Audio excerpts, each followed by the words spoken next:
making more regrets. I hit the button. I don't want you to promise you can change everything and make it better, cause you can bet I'm gonna end up ruining it forever. And every time you think you got everything put back together, I end up making more regrets, making more regrets.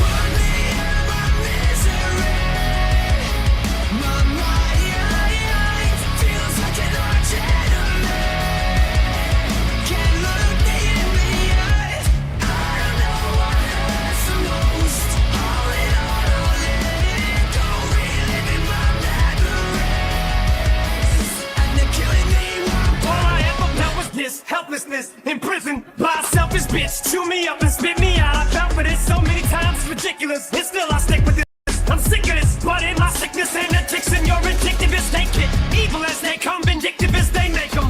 My friends keep asking me why I can't just walk away from them. I'm addicted to the pain, the stress, the drama. I'm drawn to shit, I guess I'm a mess. Cursed and blessed, but this time I ain't changing my mind. I'm climbing up this Merry post-Christmas.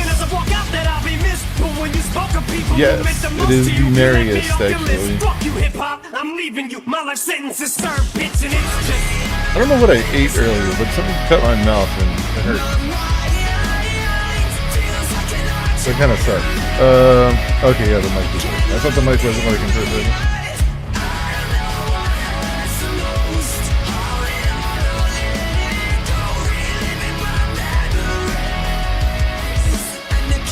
We're beyond Christmas. We are almost into the new year.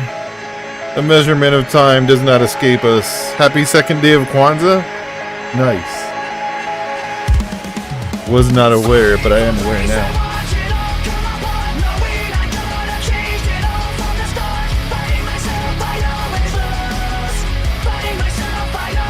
Happy 27th day of... Oh, that's weird. That slows it down. Huh. It didn't like that.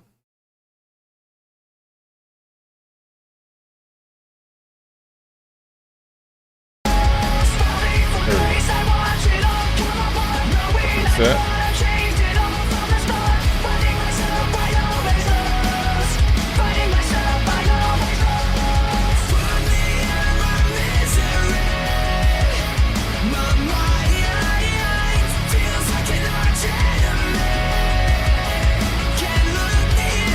The new trailer for the Peaky movie? No, I have not. Actually, I never watched Peaky Blinders ever. I assume I probably should at some point, right?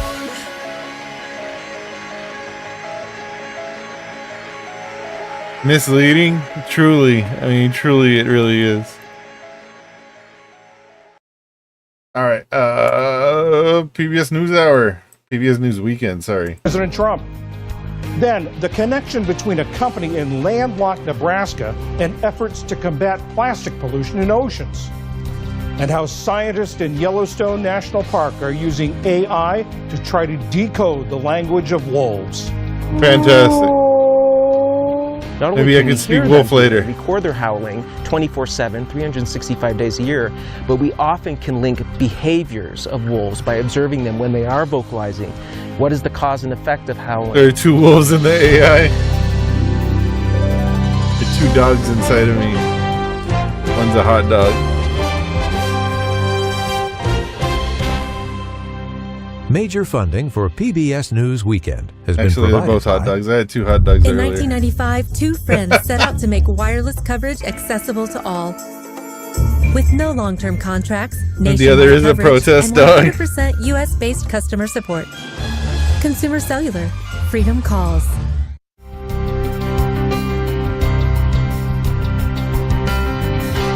The ongoing support of these individuals and institutions.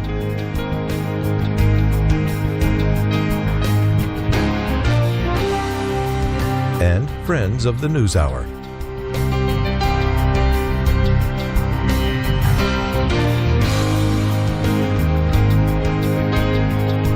Oh, come on.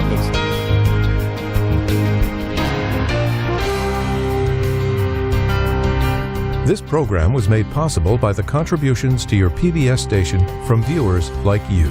Freedom no longer rings it calls. Yeah. I'm going to add text to speech. Good evening, I'm John Yang. Russia attacked Ukraine's capital city, Kyiv, overnight with a barrage of ballistic missiles and drones.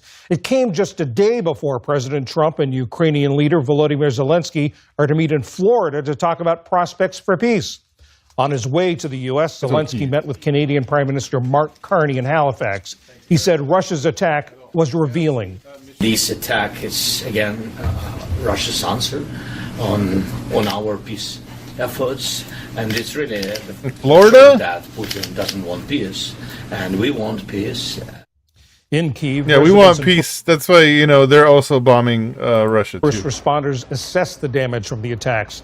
Several Everyone's apartment bombing each buildings other, and man, I key guess. I don't energy know. At least infrastructure Cambodia and facilities were hit. Thailand stuff. At least one person was killed and nearly 30 others were injured. A quick-moving winter storm swept across the Great Lakes and Northeast overnight, dumping snow and ice that snarled post-Christmas travel in the air and on the roads. More than 1,500 flights have been canceled since last night and thousands more delayed. The National Weather Service warned people to stay off the roads. The storm had largely wound down by this afternoon. California has dropped its lawsuit against the Trump administration over the cancellation of more than $4 billion in federal grants for a high-speed rail project. It's Plans near for a 60 high-speed here. rail train Wasn't it like 8 degrees the other day? Dude, it's like 85 in Texas. It's crazy.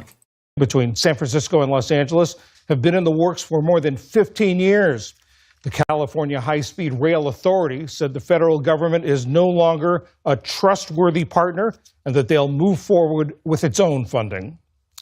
Earlier this month, a report okay. from the Pew Charitable Trust and I mean, its true. partners predicted that plastic pollution will more than double over the next 15 years. That's the equivalent of dumping nearly a garbage truck full of plastic waste every second. In the middle of America, That's good. hundreds of So, miles like, double is less, right? from an ocean, Cassidy Arena of PBS Nebraska visited an innovative company that wants to turn plastic pollution into something constructive. When people walk into this crowded warehouse in Omaha, Nebraska, the first thing they'll see are bags of what looks like garbage piled floor to ceiling. But First Star CEO Patrick Leahy explains this is not trash. It's his company's treasure. What makes First Star Recycling unique is then we take hard-to-recycle plastics. We take those, re-recycle them in-house. We don't ship them out to another place, and we make plastic lumber or pellets with it. Depending on what they use. Leahy's company has long been a leader in plastic waste management in Nebraska, and it's now trying out a new type of recycling, taking plastics culled from oceans around the world and turning them into building materials. We micro the plastics here in America? Yeah, I mean, US that processes we also trash consume the considered microplastics too hard too. to recycle. Things like gum wrappers, plastic silverware, and grocery bags. 4,000 miles across the Pacific, word of Leahy's innovative business impressed the Center for Marine Debris Research, or CMDR, at Hawaii Pacific University in Honolulu.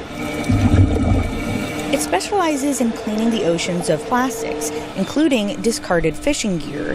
Every year, they collect nearly 200 tons of it. And the trash is not just from the waters off Hawaii. It comes from all corners of the globe, including a debris field known as the Great Pacific Garbage Patch, located roughly midway between Hawaii and California.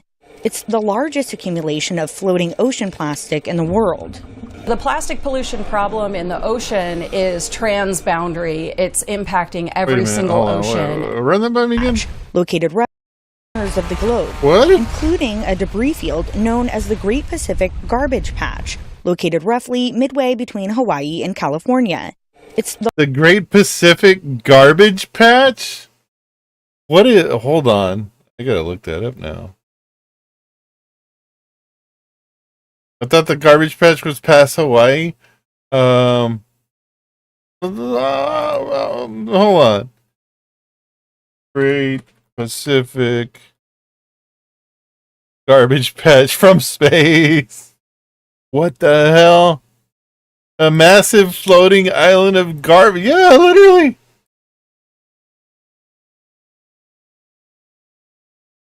Are you serious? Oh, wait, there's two of them. What?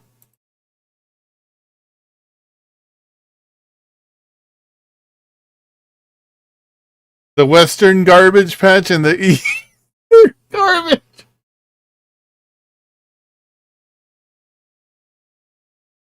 The subtropical convergence zone. That's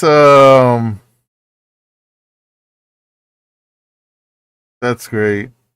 Yeah, I think we've exceeded our expectations of life here. Crash Island is a myth.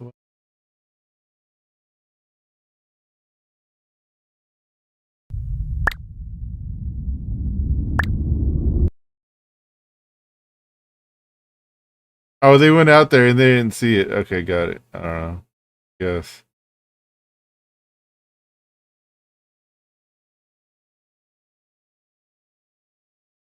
Imagine a layer of ice, but it's all plastic waste. Oh my god. Can I see it? Can you you can see it from space. Some people told us it was tens of thousands and making like stripes for the amount of objects they saw.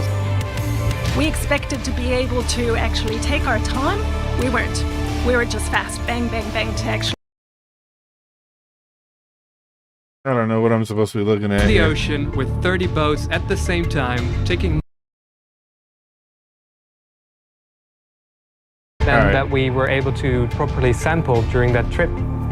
So then we. Well, whatever. Anyways, back here. Maybe.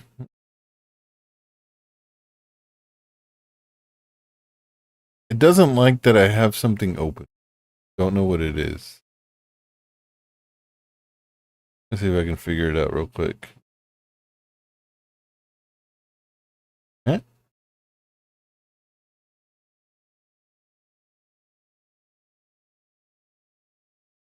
Reload? Reload. Technical difficulties. I don't know. I don't know what we're doing.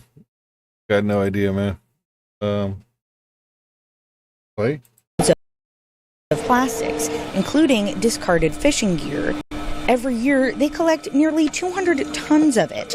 And the trash is not just from the waters off Hawaii. It comes from all corners of the globe, including a debris field known as the Great Pacific Garbage Patch, located roughly midway between Hawaii and California. Oh. It's the largest accumulation of floating ocean plastic in the world. The plastic pollution problem in the ocean is transboundary. It's impacting every single ocean. Jennifer Lynch is the co-director of CMDR. She says it's going to take many more efforts like this one in Nebraska to turn this plastic crisis around. Plastic pollution has traveled the entire globe, and every single human on the planet is experiencing some exposure to microplastics. That blanket exposure comes after more than 50 years of nationwide recycling efforts, which have failed to keep pace with the surge of plastics. Patrick Leahy acknowledges the business he's building faces hurdles. The lumber itself. We used to ship our garbage to like Indonesia. Yeah, I saw a post the other day talking about rivers that put out the most plastic or something like that.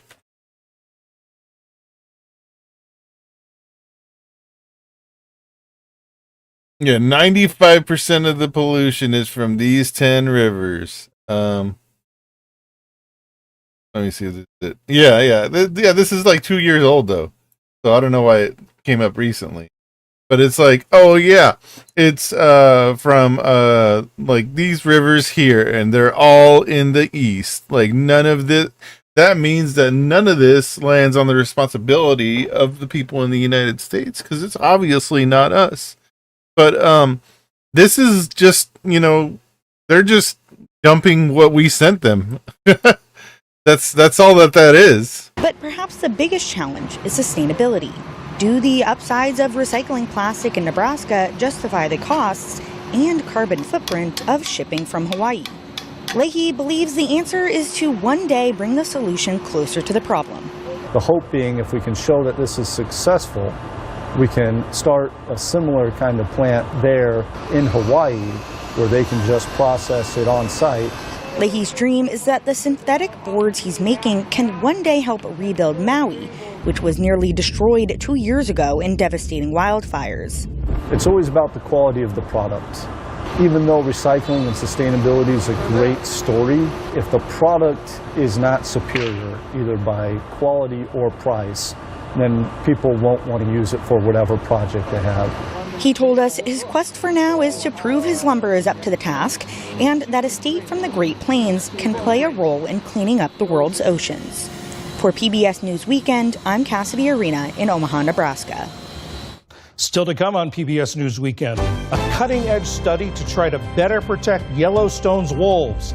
And in our weekend spotlight, best-selling author Mitch Albom. This is that's PBS cool News and all. Weekend from the David M. Rubenstein Studio I at must stick around for WETA in that. Washington, home of the PBS PBS article News Hour. informed me it Weeknights was on Malaysia. PBS. Oh, okay. In movies and literature, a wolf's haunting howl can signify Malaysia danger stops or accepting untamed plastic nature. waste from the U.S. In and real other life, rich researchers nations. in Yellowstone National Park are analyzing those howls. Amazing what with people will do to cutting-edge their AI to their land for technology money. to better monitor and track wolves. Matt Standel. All right, I'm skipping this story. All right. Russia attacks Kyiv. Russia rejected the offer of a Christmas truce and instead has been attacking Ukraine relentlessly. Overnight explosions were heard across the country and emergency services worked to rescue people trapped in buildings. The Russian Federation is sending a message that it is raising the stakes in this war, that it does not want to end this war, that it wants to engulf us in chaos, not only energy related. I miss the days of the Ghost of Kyiv. Of the fourth year of the war, and I always thought that was a made up story. Like the Ghost of Kyiv was just like a That's fantasy exactly tale. what was done between our holidays, between Christmas and New Year. Like, was the Ghost of Kyiv the guy, or was that the fighter pilot? Because there was one that was like the fighter pilot; it was made up, and then there was one that was like the wolf of whatever, and like he was sniping people.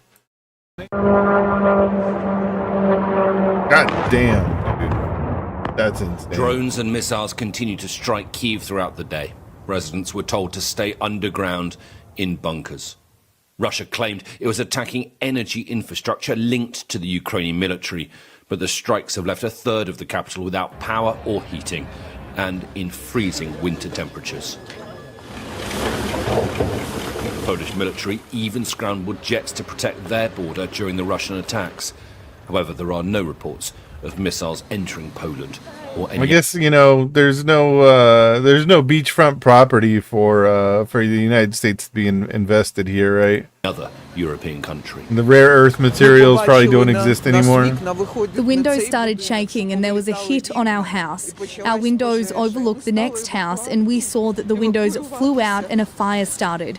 We started evacuating. Yeah, I can't didn't think it believe would that the last this whole long world either. is seeing this and can't stop it. I heard a man burning and his scream is still in my ears. I can't believe it. Volodymyr Zelensky has arrived in Canada this evening.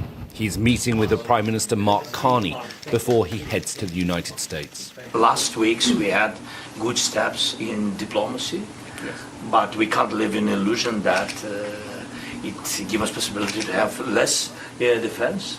With Russia it doesn't work. Zelensky has also spoken to European leaders today before he meets with President Trump in Florida tomorrow to discuss a 20-point peace plan. But Trump is yet to endorse it, and Putin is yet to respond.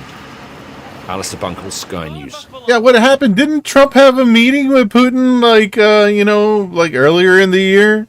And Trump said everything was going to end, everything was going to be fine. And I guess it's not. That's kind of crazy. The peace president not really offering a lot of peace here. That seems like a problem. He did change his mind, right?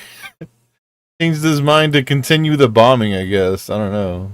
That's fucking fucked up.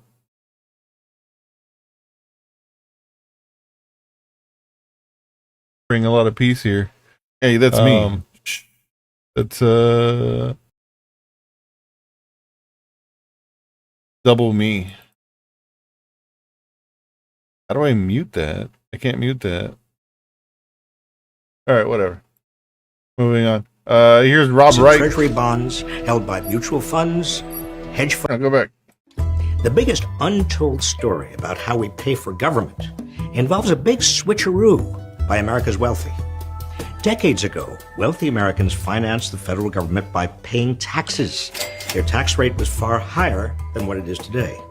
Now, wealthy Americans finance the federal government by lending it money and collecting interest payments on those loans, profiting when the rest of us pay them back. As the debt continues to grow, interest payments are becoming huge. Taxpayers are now paying more in interest on the federal debt than we spend on the military or on Medicaid. Interest on the debt is expected to grow past $1 trillion next year and could climb to $2 trillion by the 2030s. Follow the money. Who's receiving these interest payments? Mostly Americans, not foreigners. And most of these Americans are wealthy. Investors who park their savings in treasury bonds held by mutual funds, hedge funds, pension funds, banks, insurance companies, personal trusts, and estates. The richest 1% of Americans now own 33% of the nation's total wealth, which is more wealth than the bottom 90% put together, which means a big chunk of the growing interest payments American taxpayers make on the federal debt is going to rich Americans. Now, keep following the money.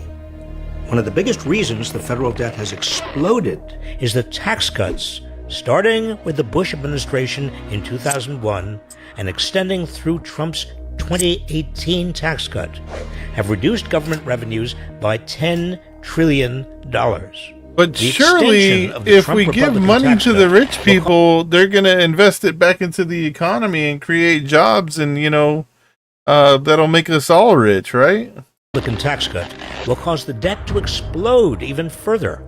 The nonpartisan Congressional Budget Office predicts the new and extended cuts in Trump's big, beautiful bill would add at least $3.3 trillion of additional debt over the next decade. Keep following the money. Most of the benefits from those tax cuts are going to the wealthy. A whopping 72% will go to the richest fifth of Americans, 22% to the top 1%. So, you see the big switcheroo? The rich used to this money pay seems higher not real, taxes yeah. to the government. Now, the government pays the rich interest on a swelling debt caused largely by lower taxes on the rich, which means a growing portion of everybody else's taxes are now paying the rich interest on those loans instead of paying for government services everybody needs. That's wrong. America's wealthy have never been wealthier. They should pay their fair share of taxes. The big switcheroo should be reversed. Yeah, it sounds like we're getting screwed here. What a bad deal. Yeah. Anyway, you know what? Enjoy your Pop-Tart bowl. That's what you need to do. Will Ferrin in for the extra point. Imagine using toasters, Roddy, as curls. This guy took a wrong turn in Wonka World. Only the protein Pop-Tart was able to. I'm sorry. Honor their legacy with these commemorative jackets. That's okay. Yep. I don't know what flavor that is, but first off, I don't like his. Why are we grilling Pop-Tarts? Why are we grilling Pop-Tarts? Yes! Slam strawberry. You know, there's WWE fans, and then there's like NFL fans, and well, yes, there is a crossover. It's not a perfect Venn diagram. It's not a perfect circle. Let's toast those mascots. Cookies and cream, cherry. It's about 400 calories in that mouthful. The overlap is concussions. True. You know, this was the Pop-Tart Bowl. This is what we're watching on TV. Let's toast those mascots. This is what, like, everybody's relatives were watching tonight, pretty much. A good portion of them. If you weren't watching it, your relatives definitely were watching it.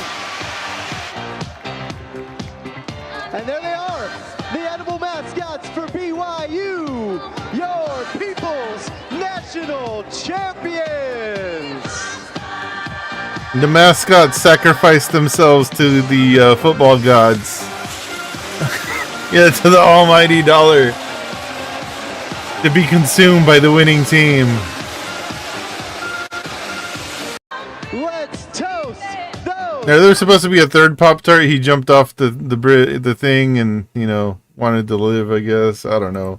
I had some other stuff bookmarked on this. Yeah, this is me and everybody. It's the Pop-Tart Bowl, and they literally pop out of a toaster, and the winning team eats them. Edible mascot sounds wrong.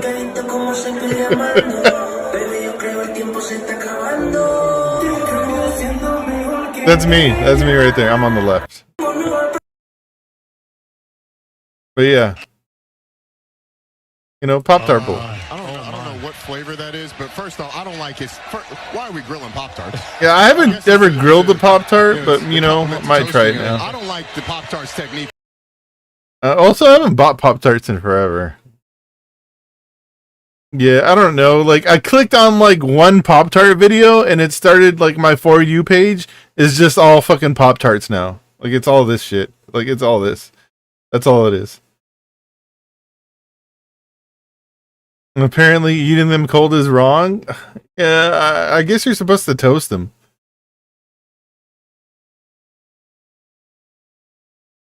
The Pop-Tart, yeah, Pop-Tart doing 6-7. We've reached peak humanity. We've reached peak humanity. The Pop-Tarts are now doing the 6-7 meme. Gang, gang, gang, gang. Yeah, man. Yeah, literally what's going on here. It's the Pop-Tart Bowl. Both teams put sprinkles on their helmets, and they have 6 live Pop-Tart mascots. The winning team gets to sacrifice one of them and then eat them live on the field. The trophy is also a fully functioning toaster. It's the People's National Championship. Okay, enough of that. Do I have this somewhere else? I think I have this. Yeah. All right, we're gonna get here. All right. Enough fun. Back to the doom and gloom. Sorry. Apologies. Oh, I muted this channel. Hold on. Unmute site. There we go.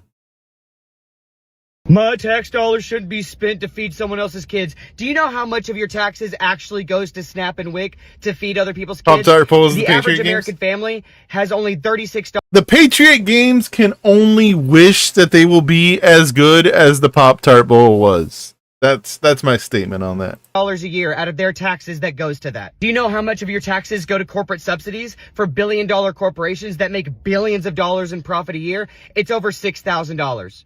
Yeah, $6,000 of the average American family is going to a large corporation like Walmart, which, by the way, half of their employees are on fucking government assistance. So you, the taxpayer, are paying so that Walmart doesn't have to pay its employees enough, and that's why they have to be on government assistance. Yeah, Walmart subsidizes their employees' pay, basically. And y'all are pissed off at them. You're mad at poor people for working an honest 40 hours a week, and they still... If we got road construction, my taxes are working. I mean, that's part of it.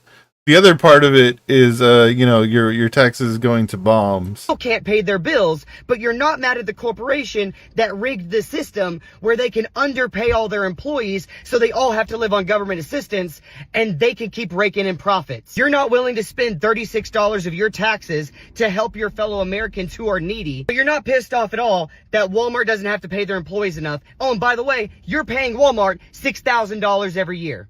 And you're not mad about that at all. You're a hypocrite. You're not only a hypocrite, but you're so vile that you would rather people starve than use $36 of your taxes, which is what, 3 drinks at a bar, to help feed families and children that are needy. Instead, you're more than happy with $6,000 of your tax dollars going to corporations that are already profitable, who are exploiting their workers and not paying them enough so that they can rake in more profits. You're perfectly okay with them having billions and billions and billions of dollars in Military profit. industrial complex is the true welfare queens. I do agree with that statement.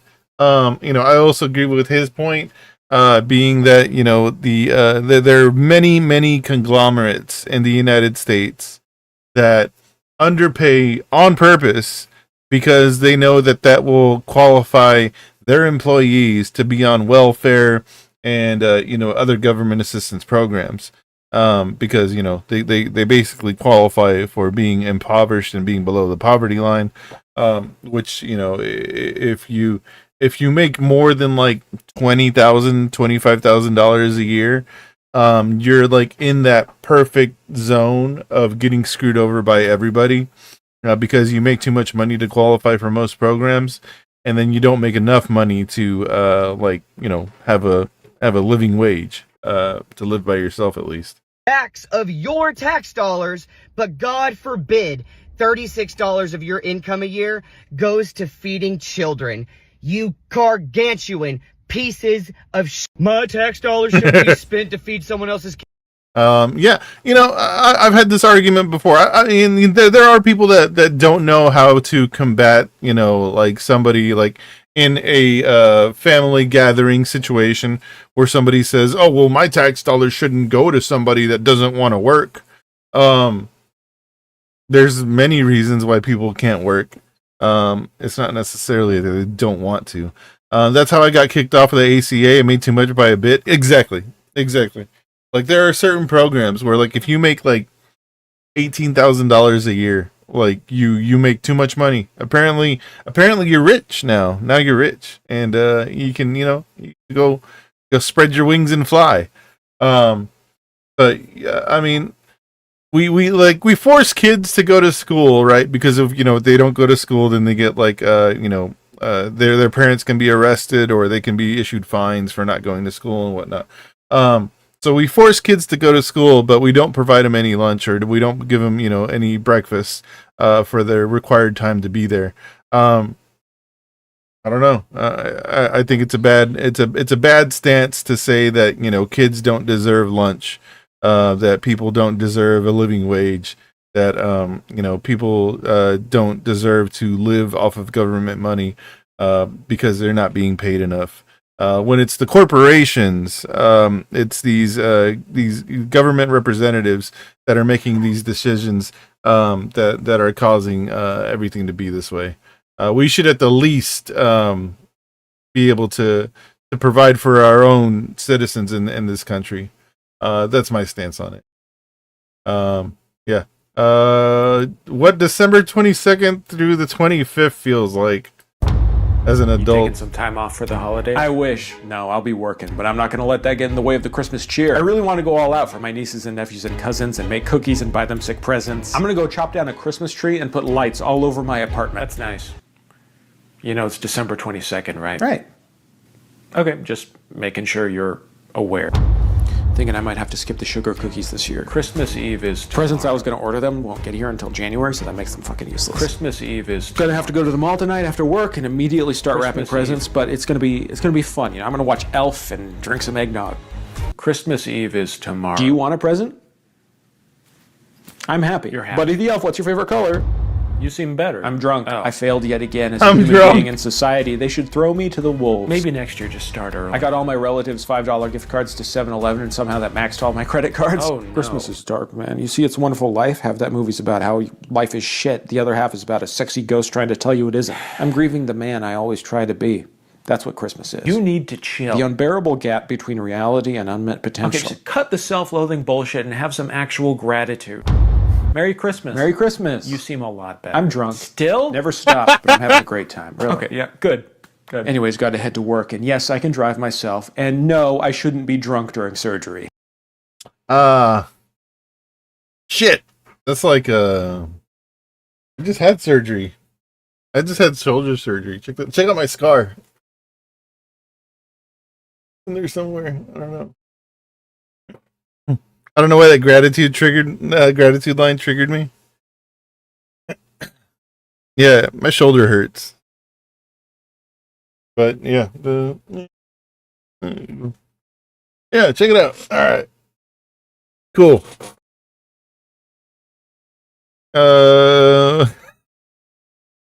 Yeah, showing up drunk for surgery probably not a good idea.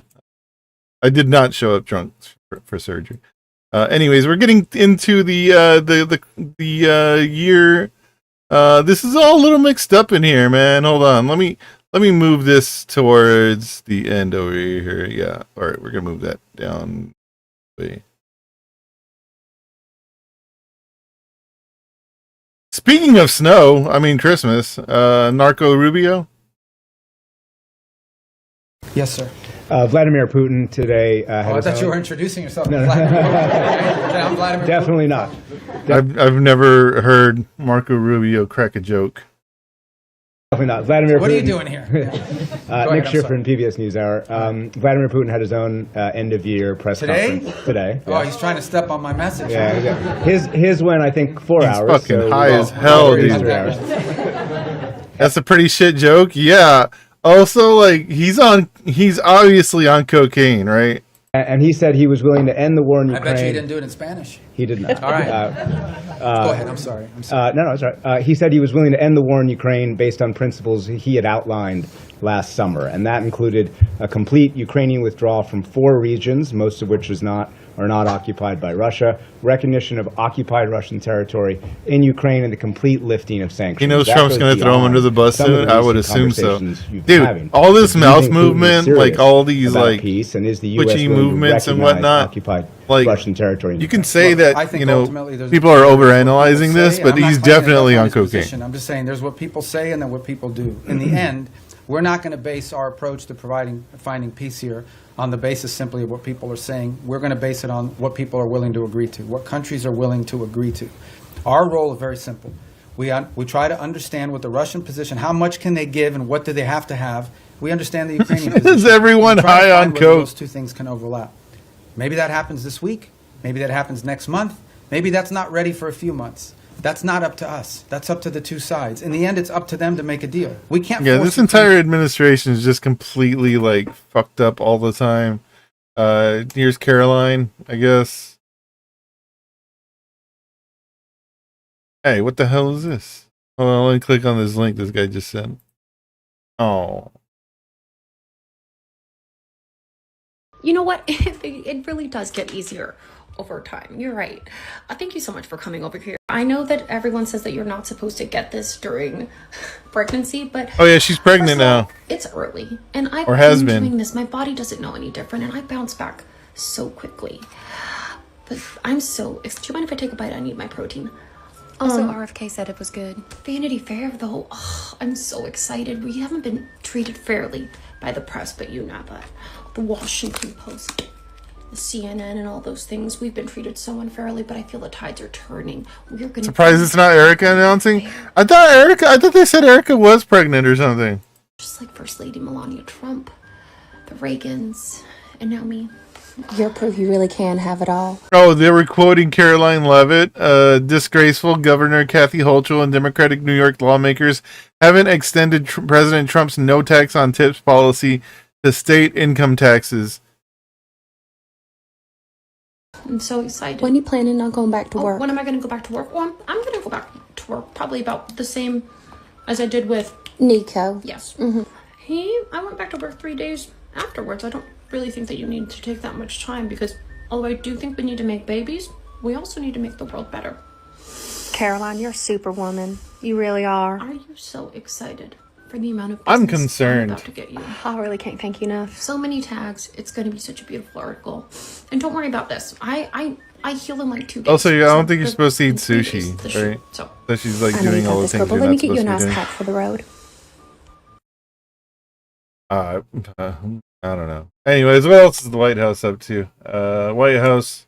Premier Atmospheric Science Administration says it plans to dismantle the National Center for Atmospheric Research in Colorado, which is the nation's premier atmospheric science center. In announcing the closing, Budget Director Russell Vogt called the center, quote, one of the largest sources of climate alarmism in the country. NCAR, as the center... There's no problem with the climate, guys. It's just 85 degrees in Texas for whatever reason on Christmas. Was founded in 1960 and has facilitated generations of breakthroughs in climate and weather science. The announcement has drawn outcry from meteorologists and climate scientists across the country. Earlier this week, I spoke with two of them who are very familiar with the center's work. Brown University's Kim Cobb, more jobs taken away, and director of the Institute at Brown for Environment and Society, and Matthew Capucci is senior meteorologist at MyRadar. Thank you both so much for being here. Kim Cobb, to you first. What is NCAR, and why, as a climate scientist, is it so important and seemingly precious to this community? Thanks for having me, William. NCAR is a really historic institution in our field.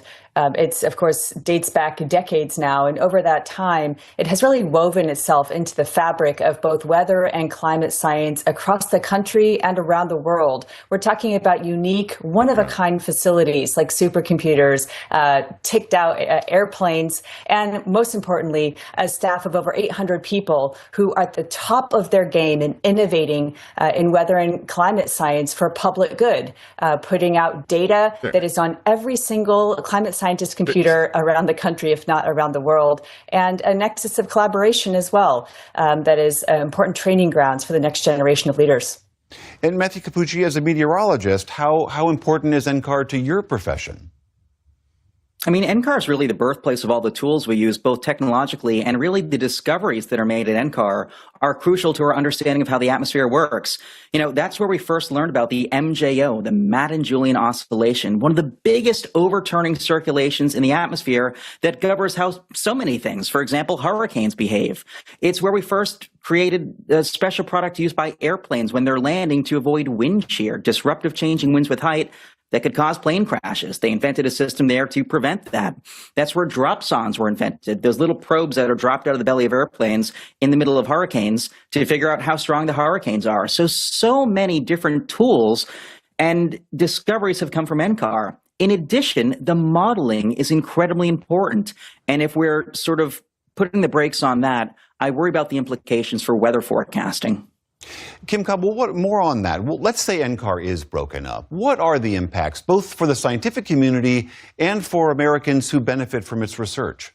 I think what's really important to remember is that NCAR focuses on the entire continuum from weather that ranges over hours and days that's designed to aid the forecast that keep people safe and protect infrastructure in our economy. But they also have they considered that all of that is made up? I guess to go not. All the way out to looking decades into the future and really understanding that most important intersection right now, how weather is responding to ongoing climate change. It's these kinds of questions at the very forefront of our field that they're focused on right now. And these are innovations that are going to reap absolutely untold dividends through time. So by breaking these up in its component parts, if you will, first of all, the administration has made clear that it's the climate portion of the portfolio which they are taking squarely in aim. And of course, that is the portion that is right now so important to invest in as we seek to understand more about the coming threats and impacts of ongoing climate change.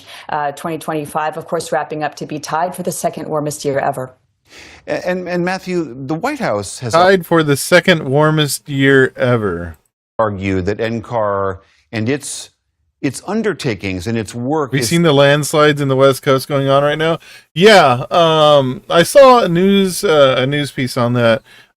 They said that it's partially because of the wildfires that were happening. There's not enough, basically not enough growth, plant growth, to absorb the waters, and everything's just falling apart. Somehow contaminated with woke ideology or climate alarmism. Started out on fire, now it's wet. Is there research or data that is coming out of NCAR that is politicized or ideological in any way? Truth be told, no. You know, the atmosphere does not possess a voter registration card. I think it's important to remember that scientists do science, and the only people doing the politicization are, for the most part, politicians and the general public and the media. It worries me, though, that this fits into an overall pattern of the demonization of both science and academia.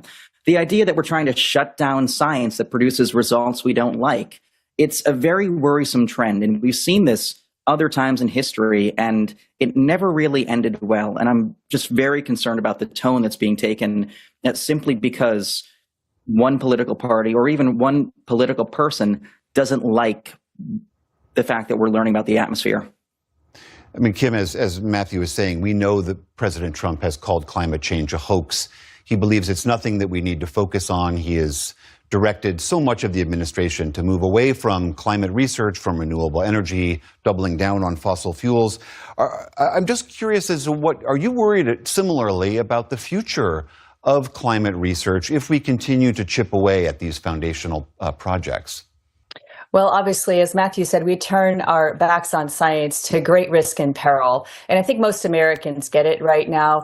In the headlines every year are these horrific climate-fueled disasters that have taken such a toll on communities and our national economy to the tune of billions of dollars per year. So this is not a controversial subject in that regard. People do want the best available science information to protect themselves. And that's exactly what NCAR and its scientists are focused on. And I think the Trump administration is just not understanding how long an investment has been made to get us to this point, and the many dividends that we've already reaped. And that once you break something like I don't think it's that they're not understanding. I think it's that they don't care. This, it's really going to be hard to put it back together again. That's my concern. Matthew, the OMB director in his announcement said they'll do a systematic review of the work that NCAR does, and critical weather information and research will just get sent somewhere else or done in another location. How confident are you that a breakup of NCAR could still keep some of the critical elements intact? I think so many times this administration has historically put the cart before the horse. And what I mean by that is it seems like just a year ago, they were cutting a huge chunk of National Weather Service forecasters. And then after they were laid off, the government realized, oh, wait, we kind of need them, and brought them back. This seems like another really short-sighted decision made by the administration without realizing or fully researching the potential implications of what could happen. And I also just sort of think this strikes the wrong tone for just about everybody. Weather and climate affect everybody. And realistically, you're much more likely to be hit by a tornado or hurricane in a red state. And so I'm surprised by sort of Trump and his administration doing something that could potentially have negative impacts on his own core audience and following. All right, that is Matthew Capucci and Kim Cobb. Thank you both so much for being here. We really appreciate it.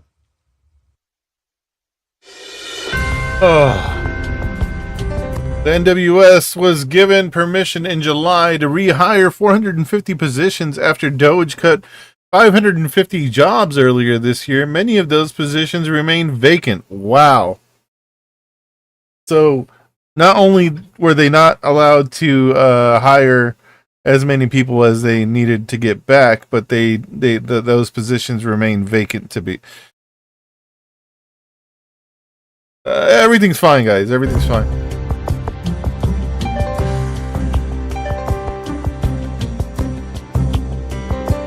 Hey, just a minute before. Hey, no. Get out of here. Chastised by the backlash. I have so many coworkers who get mad at the weather app for not being accurate. I'm just like, dude, the admin cut funding to the NWS. Exactly. Like, what do you expect? Like, they're cutting funding to all these federal programs. Federal programs affect you all the time. It's like people that don't want to pay taxes. It's like, oh, I don't want to pay taxes. Okay, well, your schools are going to suck and your roads are going to be fucked up. Like that. That's what's going to happen. I don't want to pay real estate taxes for my house. Okay, well, the majority of that money like is going to go to schools in your surrounding area. Or at least a good portion of that money is going to go to schools in your surrounding area. So all the kids around you are going to be dumb as hell. And then you'll complain later, when your car gets broken into because, nobody was able to succeed in life and everybody's just resulting to petty theft, I guess. Like, we only have ourselves to blame, but we don't want to take that responsibility. We don't want to view it like that. But the schools give them free food, so no, yeah. Exactly. What do you want, communism? All right. Here's a drop site.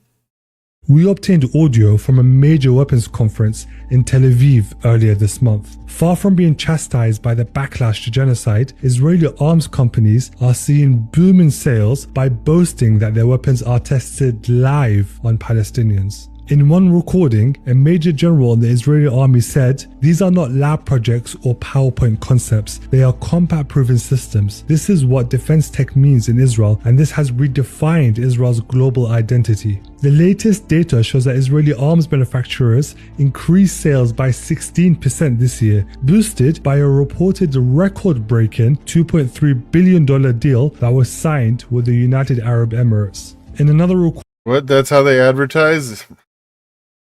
Proven. Recording obtained by DropSite, the head of Israel's aerospace industries boasted that the war that we faced in the last 2 years enables most of our products to become valid for the rest of the world. Starting with Gaza and moving on to Iran and Yemen, I would say that many products were there. We obtained audio from a major weapons conference in Tel Aviv. Ghoulish behavior all around, man. It is disgusting. All right, I'll get back to drop site news. Anyways, why are beef prices so high right now? Well, stocks dipped slightly during an abbreviated trading day on Friday. The three major indexes each retreated from an all-time high. But with just 3 trading sessions left this year, 2025 has been pretty kind to investors. The Dow, S&P 500, and NASDAQ have all seen double-digit gains this year. The NASDAQ itself has gained 22% since the beginning of 2025. Let's see if Santa Claus will visit Wall Street before the end of this year. But also on the rise, your grocery bill. Chances are you've noticed feeding your family is a bit expensive these days, They especially... sold their beef to Argentina. Argentina used to be a main producer of beef. Like their cattle industry was huge. Until that became a problem. When it comes to beef, steak prices are up double digits this year. We went to the source to see what's behind the rising costs. You know how else I know CBS Saturday morning, like Saturday mornings news is specifically for like wealthy people? Why are steak prices so high?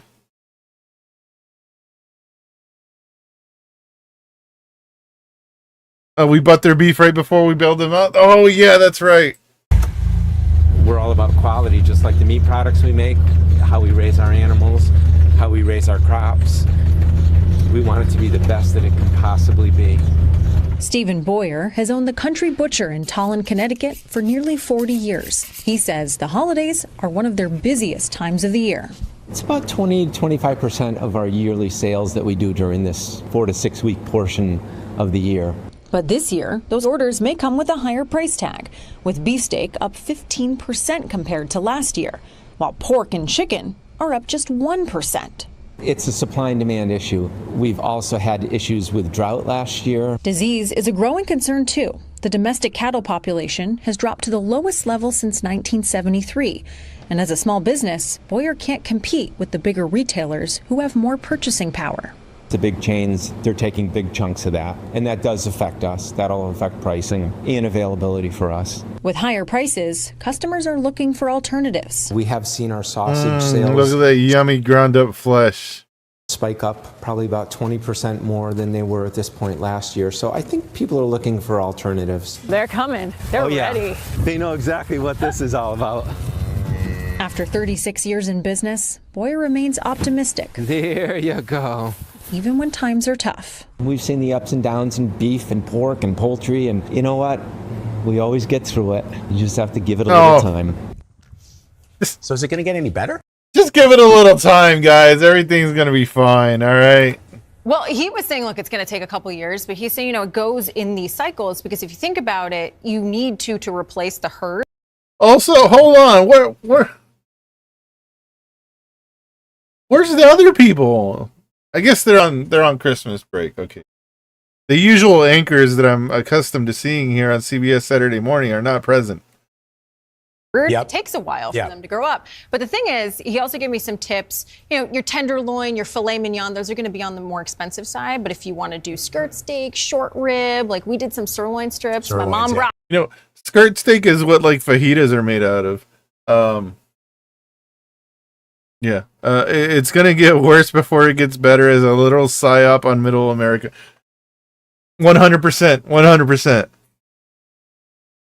Got them. Oh, nice. And there's still ways to enjoy beef. Yeah, for sure. 100%. Beef, gotta have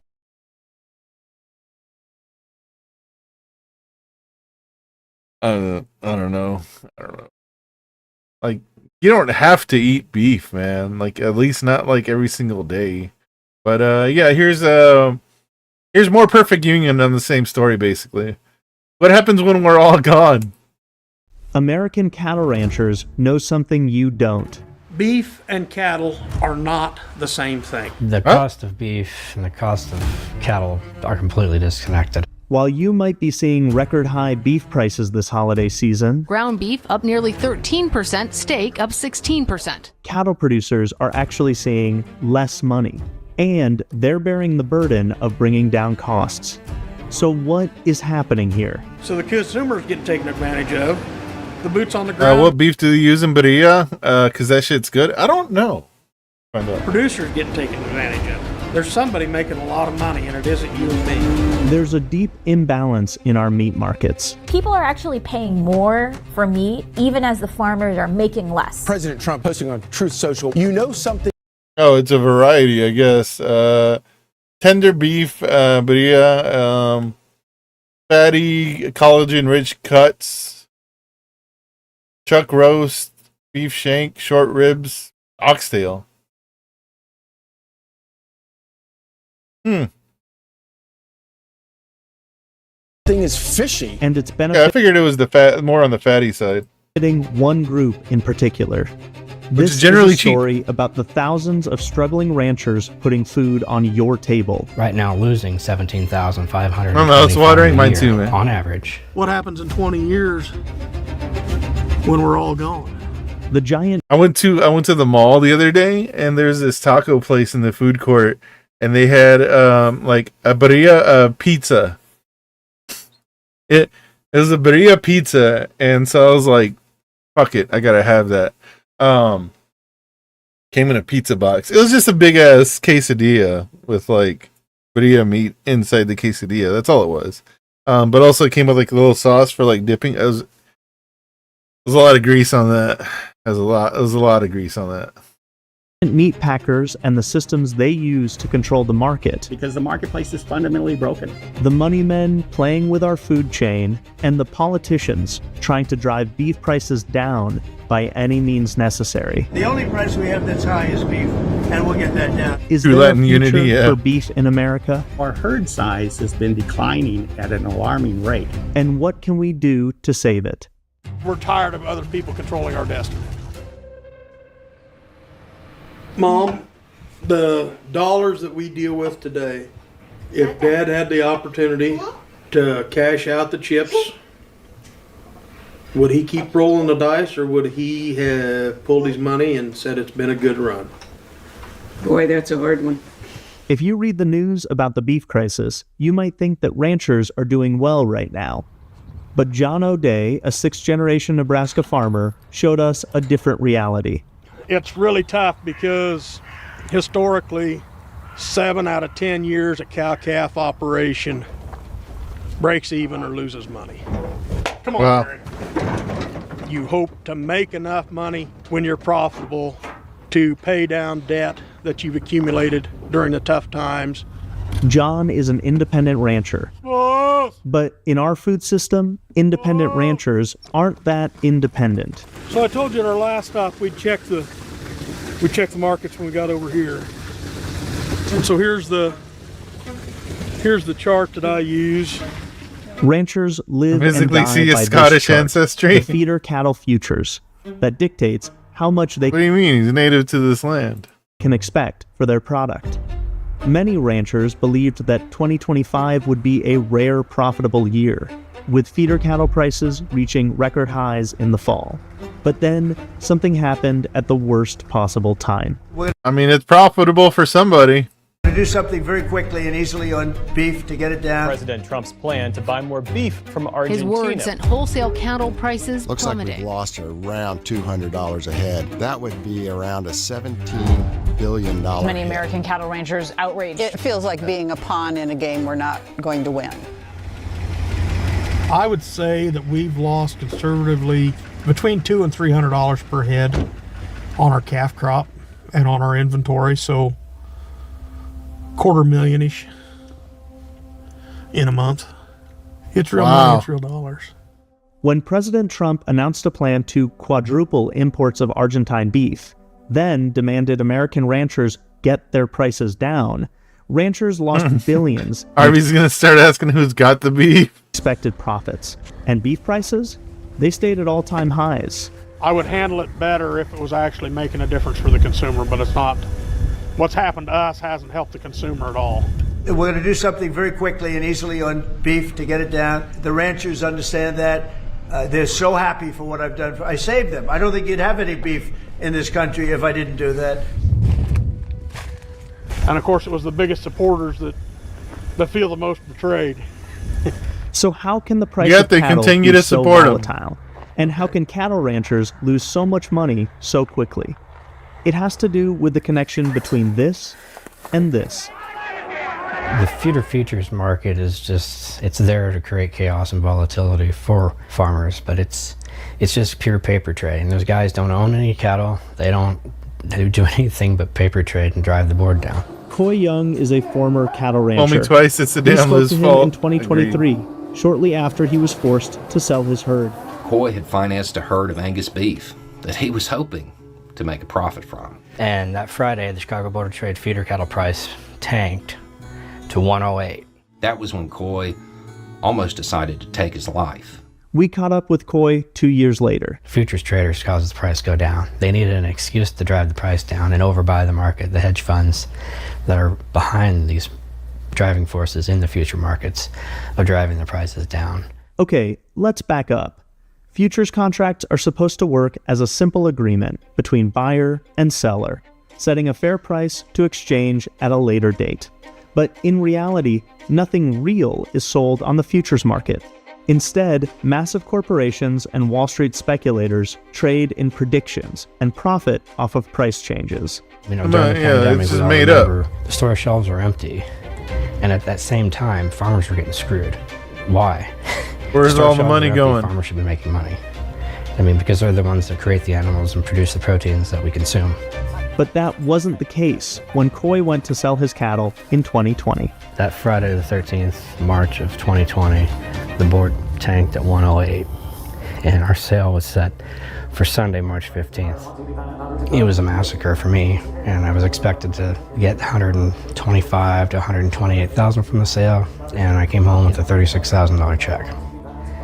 I cried all the way home from the sale. Coy had to shut down his family's cattle operation. Holy shit. So the problem with the cattle futures market is it is highly susceptible to manipulation and to news, whether true or false. And so producers are harmed. One could describe it as a playground for speculators. Bill Bullard is a former rancher from South Dakota, and now the CEO of RCAF USA, a legal fund representing independent meat producers. We have seen significant anomalies regarding the futures market. The impact of this speculation is only compounded by another problem in the beef industry: consolidation.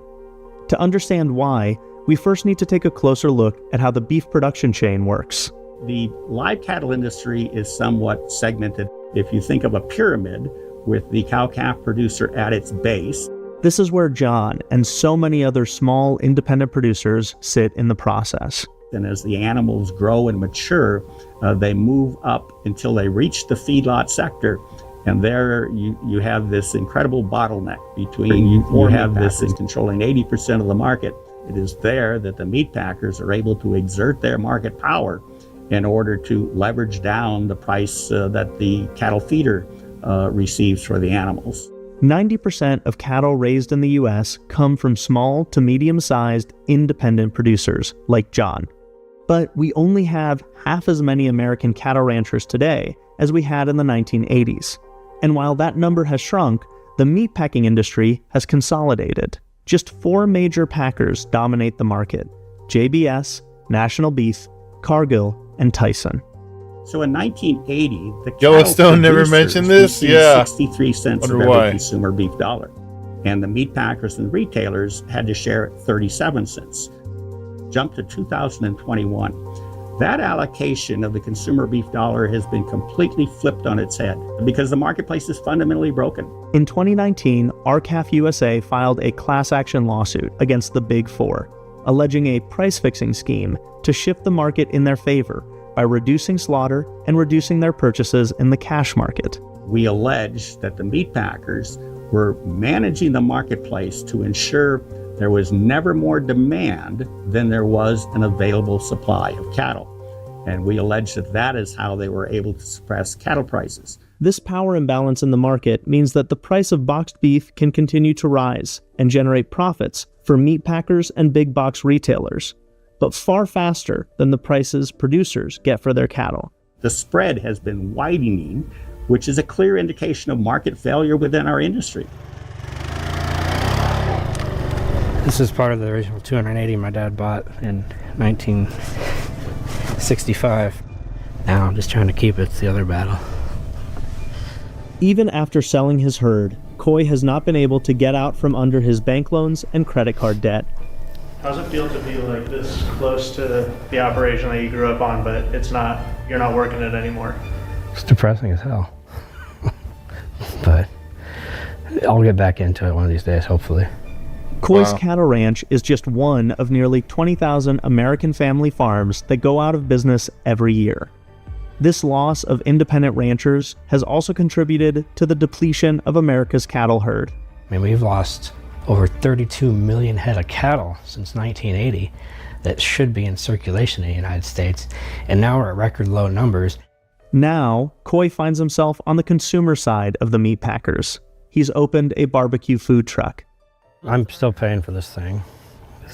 I've got 2 payments left on this, and it'll be paid off. But just like he was getting squeezed as a producer, he's now getting squeezed as a consumer. Brisket went from $387 in March to $642 in September. That's a 70% increase in only just 4 months. So now it's like I can't even afford to buy brisket to cook to sell. I can't afford to raise them, and I can't afford to sell them.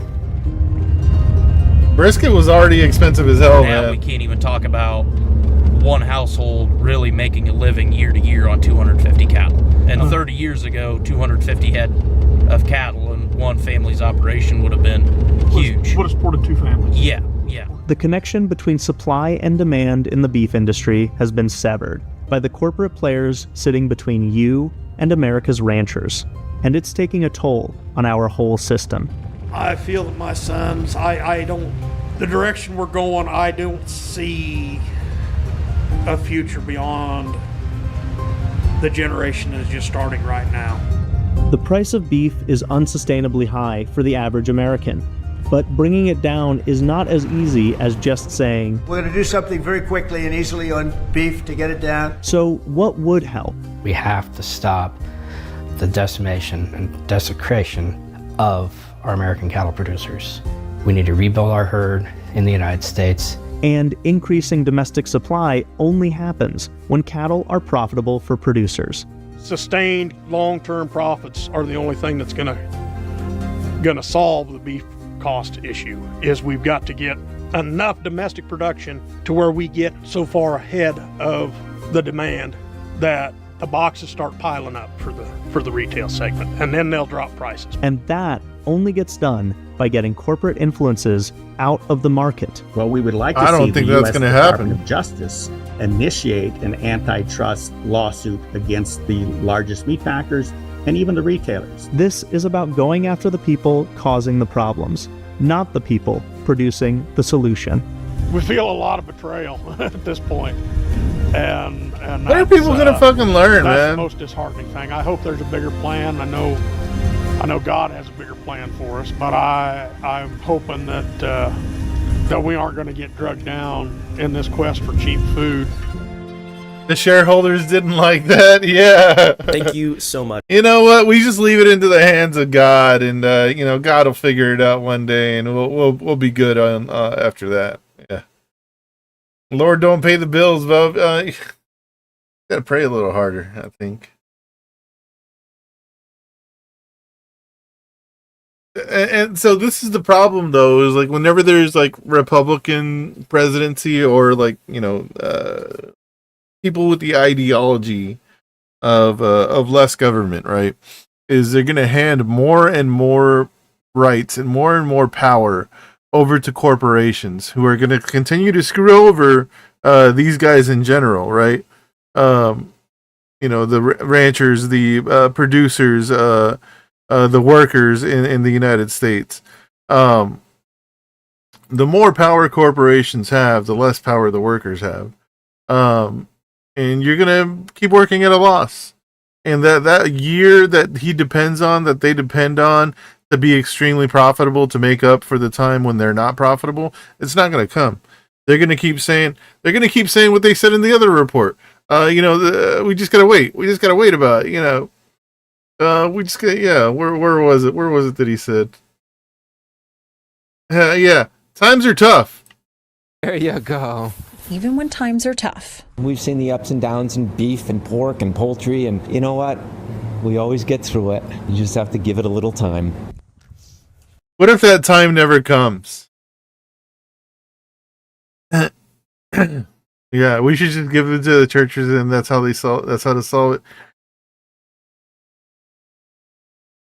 Churches have tons of tax breaks. I don't think they pay any taxes, actually. Just continue to get screwed over and see where that gets you. I don't know.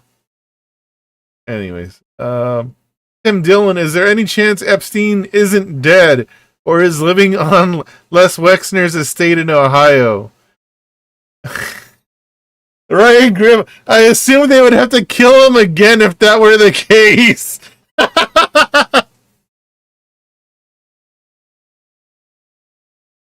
Oh shit, that's fucked up. Is there any chance that Jeffrey Epstein isn't dead? No, that would be wild though. That'd be a nice ending to this. Be like, I was told by someone. tell us. I was told by someone very high up that that they didn't think this was the case, but there's a small possibility that he's living on Wexner's estate in Ohio because it's so big. I would assume they'd kill him again if. Interesting. Like, what's the point of letting him live? Right. The old double. Yeah. Okay. Like, all That's right, a good hey, point. we saved your life. We're taking you to Wexner's estate. Oh, and then we're killing you right here. Yeah. Okay. That makes sense. Right. They don't want him. He's dangerous. They can't have him around. He knows too much. He does know too much. Enormous. Like it as a reporter, it's been. And it's not necessarily that he knows too much. It's obviously Epstein's dead, but he was too connected. There was too much going on. It's been interesting to get such a window into the type of machinations that are usually shielded from the public. Right. He had. There were so many things he could have shed light on. Do you think this scandal, and I think it does, but would you agree that this really sheds light on the way the world actually works in a way that maybe no other scandal has before? I think so. In And I recent think, memory, yeah. and I think when he was arrested in 2019, people got this hope that they were going to get that look at the way the world actually works. And then it was slammed shut. And now the window is kind of being forced back open a little bit. But I do think that's right. I think that this is the way that this Davos set operates globally. And the more we know about it, the better. But would you say that this is also the way that countries like Russia operate and China and all of these big, powerful countries? Yes, I think because we in Western Europe are nominally democratic. Yeah. We have This is just like one of those Asian countries I've heard of. a slightly greater need for people operating in the shadows. Right. Whereas I think that, paradoxically, Russia and China can be a little bit more explicit about how they're going to manage their operations. Right. Because like, what are you going to say about it? Like, Right. this is what we're doing. Right. Right. Yeah, I don't know, man. I would say he's dead. What a year it's been, though. A year of Trump's crackdown, Trump's immigration crackdown. For me to get pissed off on. Sensitive imagery. Warning. Yeah, it's amazing to me that ICE has been running around for this long and only a few of them had been killed.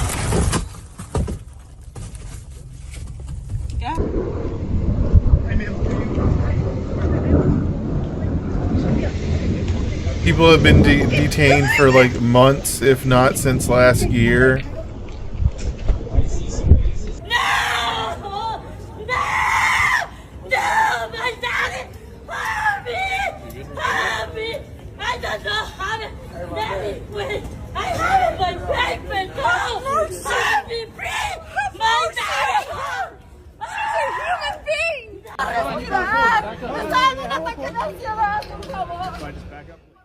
I've seen the majority of these.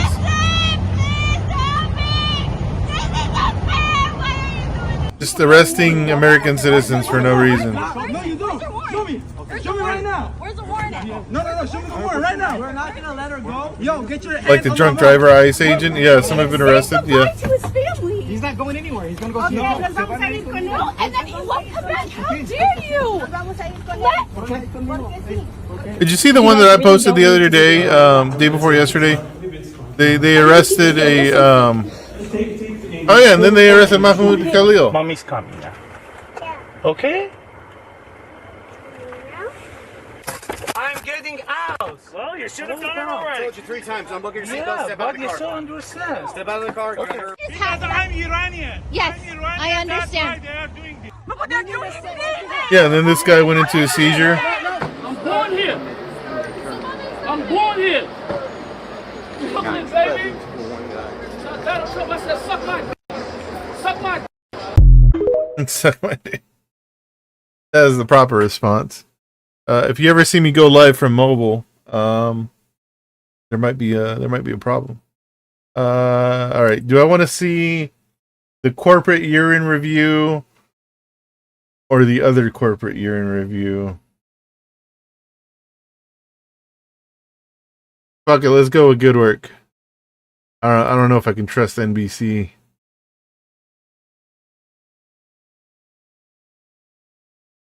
Every year, the year ends. But before it ends, it happens. And it's what happens in that happening that I'm here to uncover. Hop on board, folks. I'm on board. TikTok got banned. The FDA said Zyn is good for getting off cigarettes or getting on Zyn. If you're cool. Hindenburg went down again. Joe Biden gave a farewell speech mumbling some shit about a U.S. oligarchy or something. New Prez, who launched a meme coin. McDonald's ended its DEI programs. Amazon ended its DEI programs. Meta ended its DEI programs. Target ended its DEI programs. Zuck on rogue. TikTok came back. Justin Trudeau's got better things going on. Trump pardoned the Silk Road guy. Wildfires in L.A. Plane crash. I mean, Trudeau did make off cites internal battles as he ends 9-year run to go run off with Katy Perry. He abandoned us for Katy Perry, or at least the Canadians. Sorry, he is dating Katy Perry now. Yeah, I mean, I don't know if that's a W, but I'm happy for him. I guess I don't know if I should be, but I'll just say, yeah, way to go.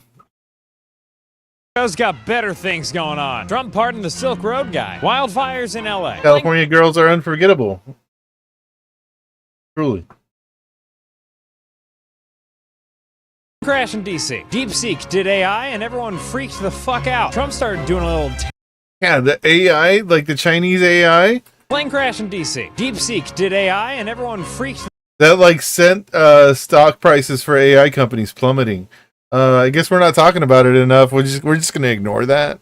The fuck out. Trump started doing a little terrafin. The Mavericks committed white genocide. Bird freaked the fuck out. Trump started doing a little terrafin. The Mavericks committed Most stunning trade in NBA history just went down in the dead of night. Yeah, they got rid of what's his name? white genocide. To the Lakers.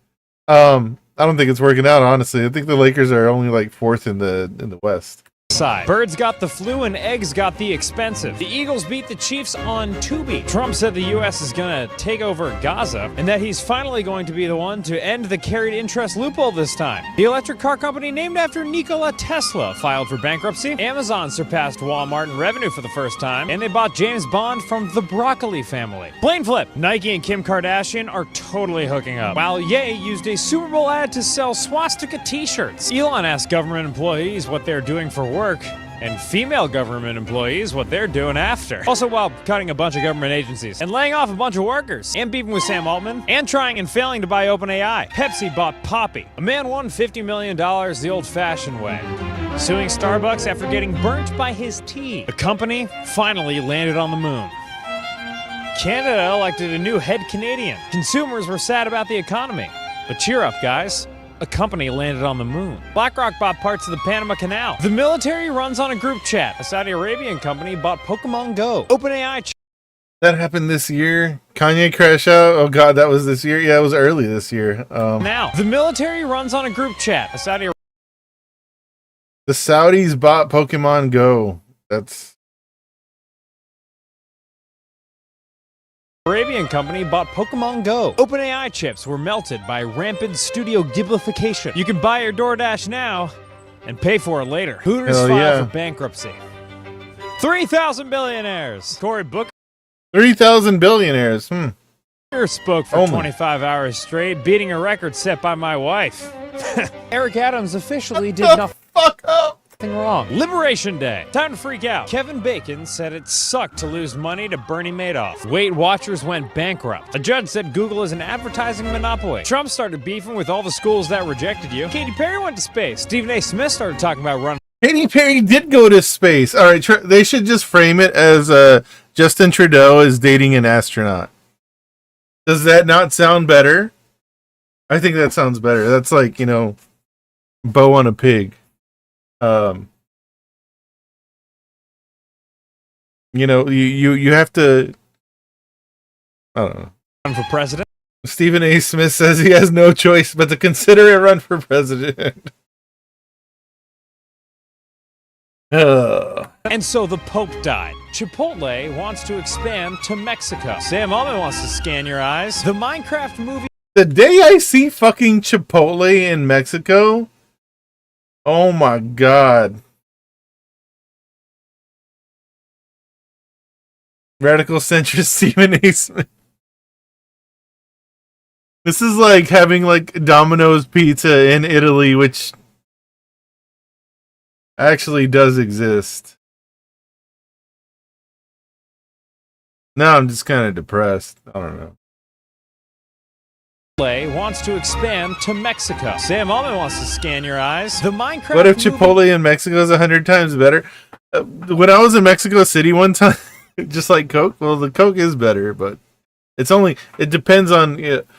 It's a crapshoot basically because you don't know if your Coke is made from cane sugar anymore. Whenever you get the Coke bottles in Mexico, it says it could be. It doesn't say that it is. But when I was in Mexico City at the airport, the McDonald's there had cheeseburgers with Tabasco on them. It was disgusting. Oh my god, I got one. It was so gross. It was so gross. Do not recommend. I blame capitalism. It was just gross, man. I don't know how else to say that. Yeah, not every idea is a good idea. That's all I can say about that. made $800 million. The coal CEO was fired for funneling business to his romantic partner, but who among us hasn't funneled their partner? GTA 6 got delayed. Labubu, Real ID, new pope. Warren G. Buffett announced his retirement. Moody's downgraded the U.S.'s credit score. Guess what? Elon Musk made a town. Private equity bought Skechers. Rock got obsessed with white genocide. North Koreans started taking American jobs. Max, formerly HBO Max, is now HBO Max, formerly Max. An Italian businessman got kidnapped and held at chainsaw point so he would give up his crypto password. Trump Gold Card. College athletes can start making bank. Meta AI employees can start making bank. With plans to revolutionize their products, Apple instead chose to come out with something called liquid glass. Trump and the army invited everyone to their humid birthday parade. Ice in LA. Trump Gold Share. Kraft Heinz removed artificial dye from products like Jell-O, and I am wondering what other ingredients there were. The U.S. bombed Iranian nuclear sites. Oklahoma City won the basketball championship. And Israel's cooking up another plan to bomb them again. NBA Finals 2025. With the help of a Canadian man. Finally, someone had a tasteful, low-key Italian wedding. Paramount paid Trump for a 60 Minutes lawsuit. Oh, look at these two. Foot fetishers wept. You can Venmo the government if you want. Trump and J-Pow hard hat spat. Skydance acquired Paramount, marking the biggest media deal of the year. The viral tea app came out, where all the ladies could get the tea on the men that they've been seeing. Until hackers dumped all the website's data out in public and probably bought us another decade until the gender wars. Hospitals struggled after getting bought out by PE. Or so I'm told. I was too busy watching Figma's rockin' stock price. The weak jobs report came one guy weaker after Trump fired the BLS boss. RFK cuts mRNA vaccine contracts. Some people might still be paying for last year's Coachella. Claire's went bankrupt. The National Guard went to D.C. Not Claire's. People aren't boozing. Americans had another constitutional right stripped from us when we were asked to not bet on the Little League World Series. The White House took a $10 billion stake in Intel. Cracker Barrel white genocide. Spirit Airlines went bankrupt. Trump crypto. Cracker Barrel white genocide. Trump family amasses $5 billion fortune after crypto launch. What a rug pull, man.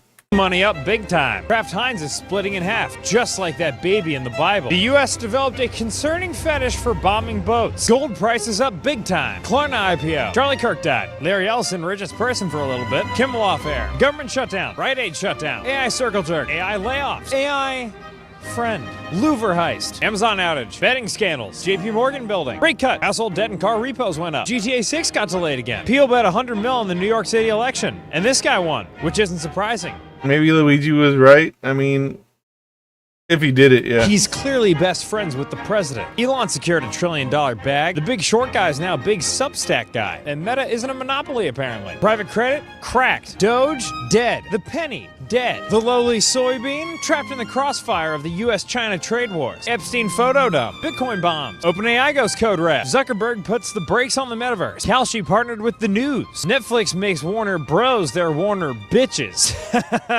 Canadian Prime Minister Justin Trudeau and American Secretary of Attention Katy Perry got linked up. Flop. Australia bans Instagram and other social media for children under 16. World Dart Championship. That robot vacuum company sucks. Trump sued the BBC for $10 billion, and it's Battle of the Kevins for the next Fed chair.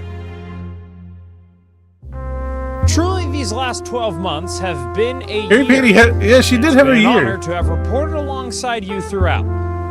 So for the good of you, me, and work, I'm Dan Toomey.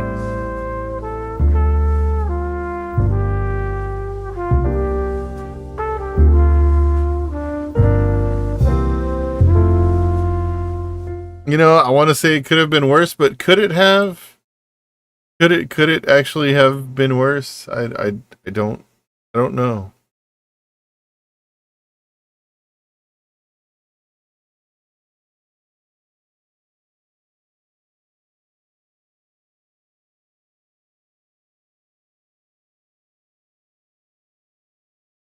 The plot demanded this level of torment. Yeah, I guess so. Interviewing a full-time cashier. Well, I knew they had something else. You're a full-time Kalshi trader. Yes. What does that mean?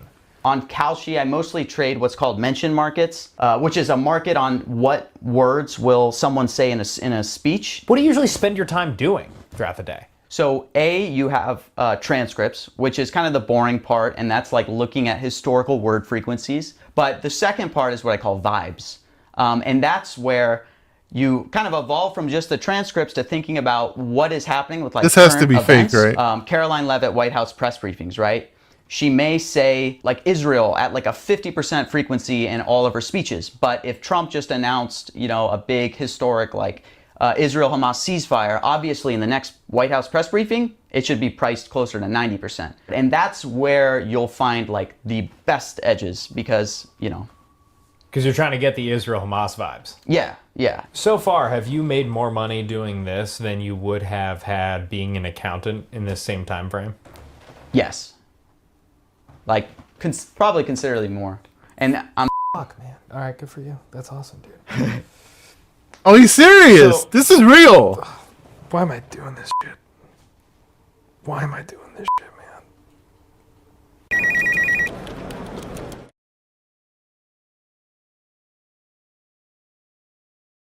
That's why I didn't see this episode, because it was on Patreon.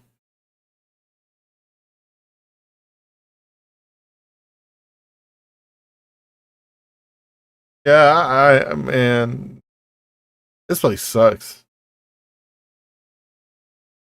Hey, at least we're bombing somebody else, I guess. Again, I don't know. I'm checking out America's Cooked. The Northwest. This is a group called... You could always go to Nigeria, I Welcome guess. to the NewsHour. President Trump said today that he delayed American military strikes in northwest Nigeria until Christmas Day to deliver a message to groups he alleges are targeting Christians in that country. Meanwhile, the Nigerian government praised the attacks and said it provided the U.S. with the necessary intelligence. Nick Schifrin is here with the details. Nick?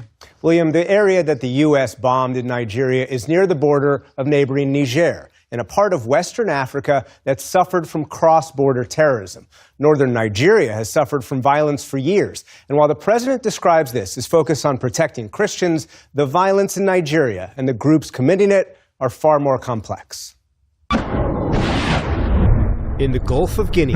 Boom, Nigeria on the release of Martyr Supreme.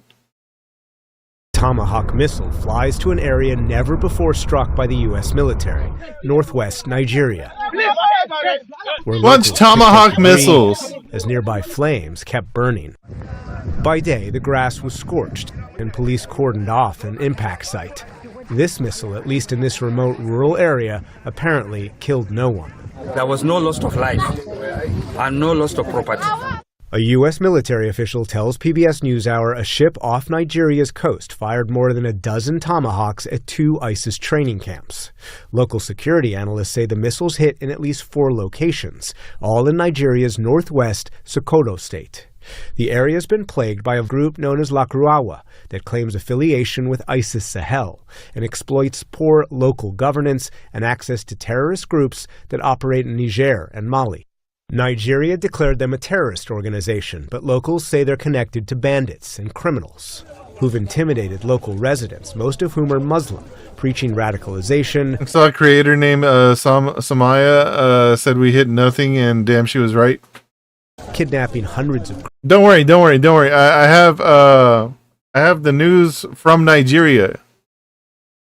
So we'll get there. Girls and young boys in an attempt to control and exploit the population. This is what we've always been hoping for, to work with the Americans. Today, Nigerian Foreign Minister Yusuf Tugar told Channels TV that Nigeria provided the U.S. intelligence.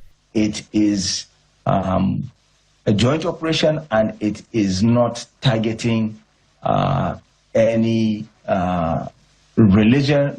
But last night, it sounds President like Trump wrote that's that not what Trump said. Were, quote, ISIS terrorist scum in northwest Nigeria who've been targeting and viciously killing primarily innocent Christians at levels not seen for many years and even centuries. And today, not since the Great Crusades. Oh wait, no, those were the Christians. Supposed to take place on Christmas Eve, but he said, nope, let's give a Christmas present. The government doesn't help the Christians. They're not protecting them. They're not protecting their villages. Nina Shea directs the Hudson Institute's Center of Religious Freedom. She and 30 other advocates, Christian organizations, and think tanks wrote a letter in October to President Trump saying the Nigerian government demonstrably tolerates relentless aggression uniquely against Christian farming families. Local Christian leaders are telling us that they are trying to cleanse the land of Christians, that they are establishing the land for Islamic rule. In reality, Nigeria, I'm sorry, who's this lady again? That they are establishing Center for Religious Freedom.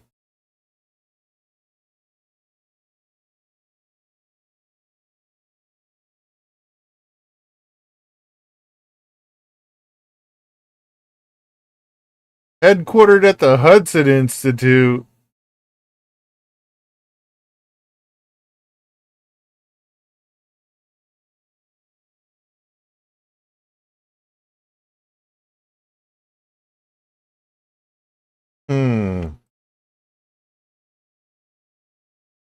Do they have a Wikipedia?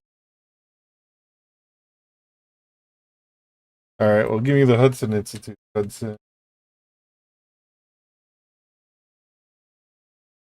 Hudson Institute is an American right-wing neoconservative think tank based in Washington, D.C. We should know that. I've looked these guys up before.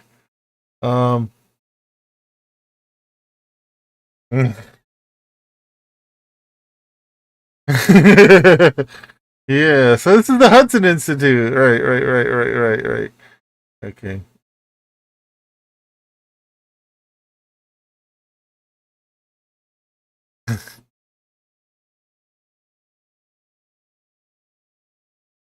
No, there she is. Wonder if they're hooked up with PragerU? Probably. Jeez. Oh, wait. the land for Islamic rule. In reality, Nigeria violence is more complex. For years, Islamist terrorists have plagued northern and northeast Nigeria. Best known as Boko Haram, they've targeted the Nigerian military and violently oppose female education. It's bombed mosques. Boko Haram also targeted Christians, as I saw in 2015 in the eastern city of Mubi. Outside the nearby Church of the Brethren, the damage is everywhere. Inside, high above the podium, the fire set by Boko Haram almost erased the cross from the wall. When these people landed in Mubi, they will ask you, are you a Christian or a Muslim? When you say you're a Christian, they will shoot you. But that's the northeast, far from today's target. And then there's the map. Most Nigerian Muslims live in the north. Most Christians live in the south. And in the Hey, how'd those Christians get there to begin with? middle, the two groups overlap, as do tribes, farmers. That's weird. The Christians are kind of on the coast. And herders, who can clash violently. For decades, nomadic herders, almost all of whom are Muslim, have fought farmers, most of whom are Christian, over land disputes and scarce resources. The independent conflict monitor ACLED tells PBS NewsHour last year's data show a rise in Christian fatalities, mostly in central Nigeria. But the vast majority of the incidents were over land disputes, not targeting because of religion.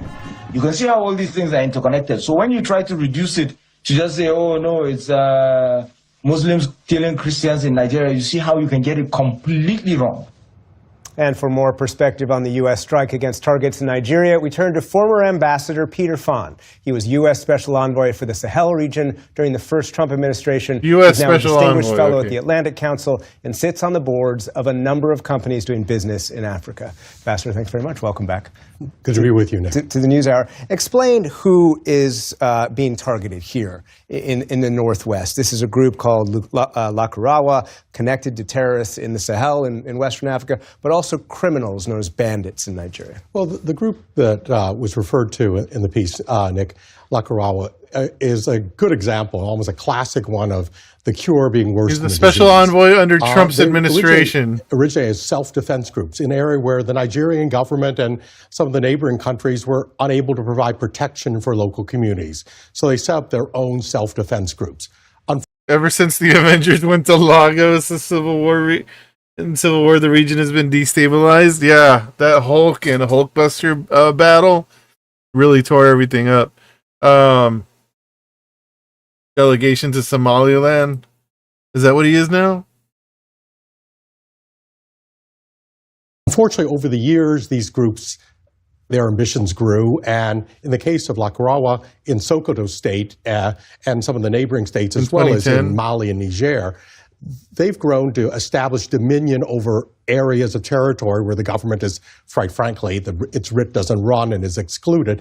And they've been increasingly imposing upon the people they were started to protect a harsh vision of Islam and a hardline vision, and increasingly kidnapping young people to fill up their ranks. So they've become, in effect, the disease they were there to fight. And I don't want to conflate these groups. The analysts I speak to say it's not Lakurawa, it's not these bandits in the Northwest who are traditionally killing Christians. We see that more in the Northeast and the central area of Nigeria. That's very much where the conflicts between farmer herders, between Muslims or those motivated or agitated by extremist interpretations of Islam and Christians have occurred. So I'm not privy to, I'm a former government official, I'm not privy to any current intelligence on this, so I can't speak to why the targeting occurred in Sokoto. Certainly, it's a mystery to me. There are a couple other places I would have picked to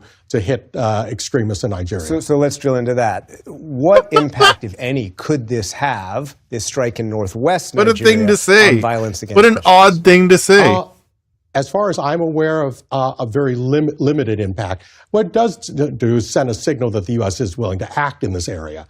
But, what concerns me is the fact that all the reporting I've seen on this has emphasized, including Nigerian Foreign Minister Tugar's statements, this was coordinated with the Nigerian government. And I agree with my friend Nina Shea. Part of the problem here is actually not all parts of the Nigerian government, but certain parts of the Nigerian government are suspect. Well, we've also seen inability by the Nigerian government, as you were referencing before, to govern some of these spaces, whether the Northwest, the Northeast, or some of these farmer-herder conflicts in the Central Plains. I mean, how much of this is about, how much of the root causes is about the government not being able to have governance in these areas? It's a matter of, where does something start and where does something end? There's certainly an incapacity or lack of capacity. But there's also a lack of political will to put the resources necessary to that. And in some cases, one has to be brutally honest here, there's also certain politicians in Nigeria have their own agendas and their own political alliances with extremists. And you should get a mixture of all that. It's a very complex situation that doesn't lend itself to easy solutions. Absolutely. And so in that sense, is there anything the United States can do right now, whether with the military or not, that could actually help protect Nigerian Christians, could get at this lack of governance? Well, first, I think calling attention to it is very, very important. Calling it out has forced the Nigerian government to take stock of what it is and is not doing. So that in itself is effective. Secondly, I would say that important also in this is also is operational security. Again, I'm not privy to current planning, but I certainly, if I were still in the Army, would be very, very hesitant at sharing and coordinating. If what the Nigerians are claiming was happening with this coordination, I'd be very suspect about that. And the Nigerian government, as we heard the foreign minister say, this violence is not about any particular religion. And in fact, the majority of victims of violence in Nigeria are Muslim. But we heard President Trump say this is about protecting Christians. So in the time we have... It's weird how they want to craft a narrative that this is a religious battle when he's been stating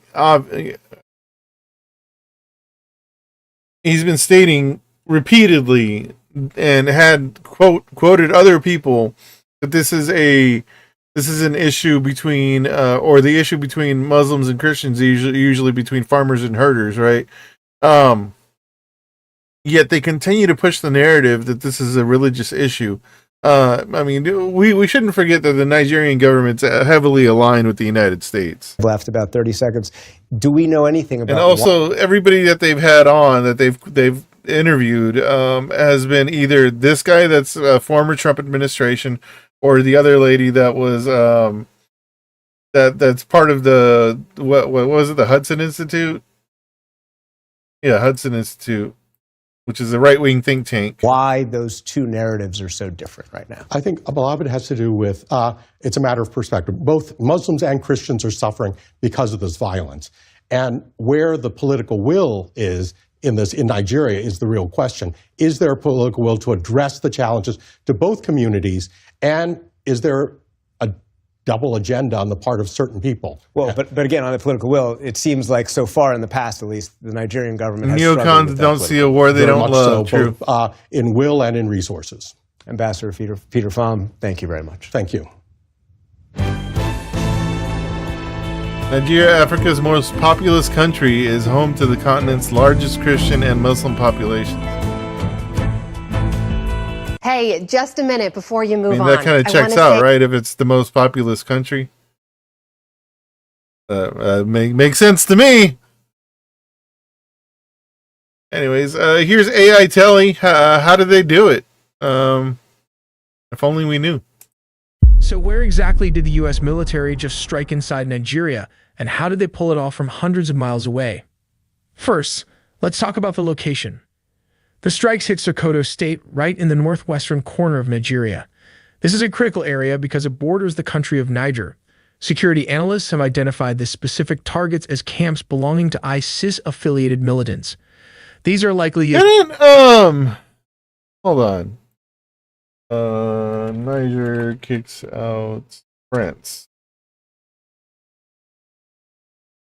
Niger's military junta effectively kicked France out of by demanding the withdrawal of French troops, closing its embassy. Didn't they kick out the U.S. too?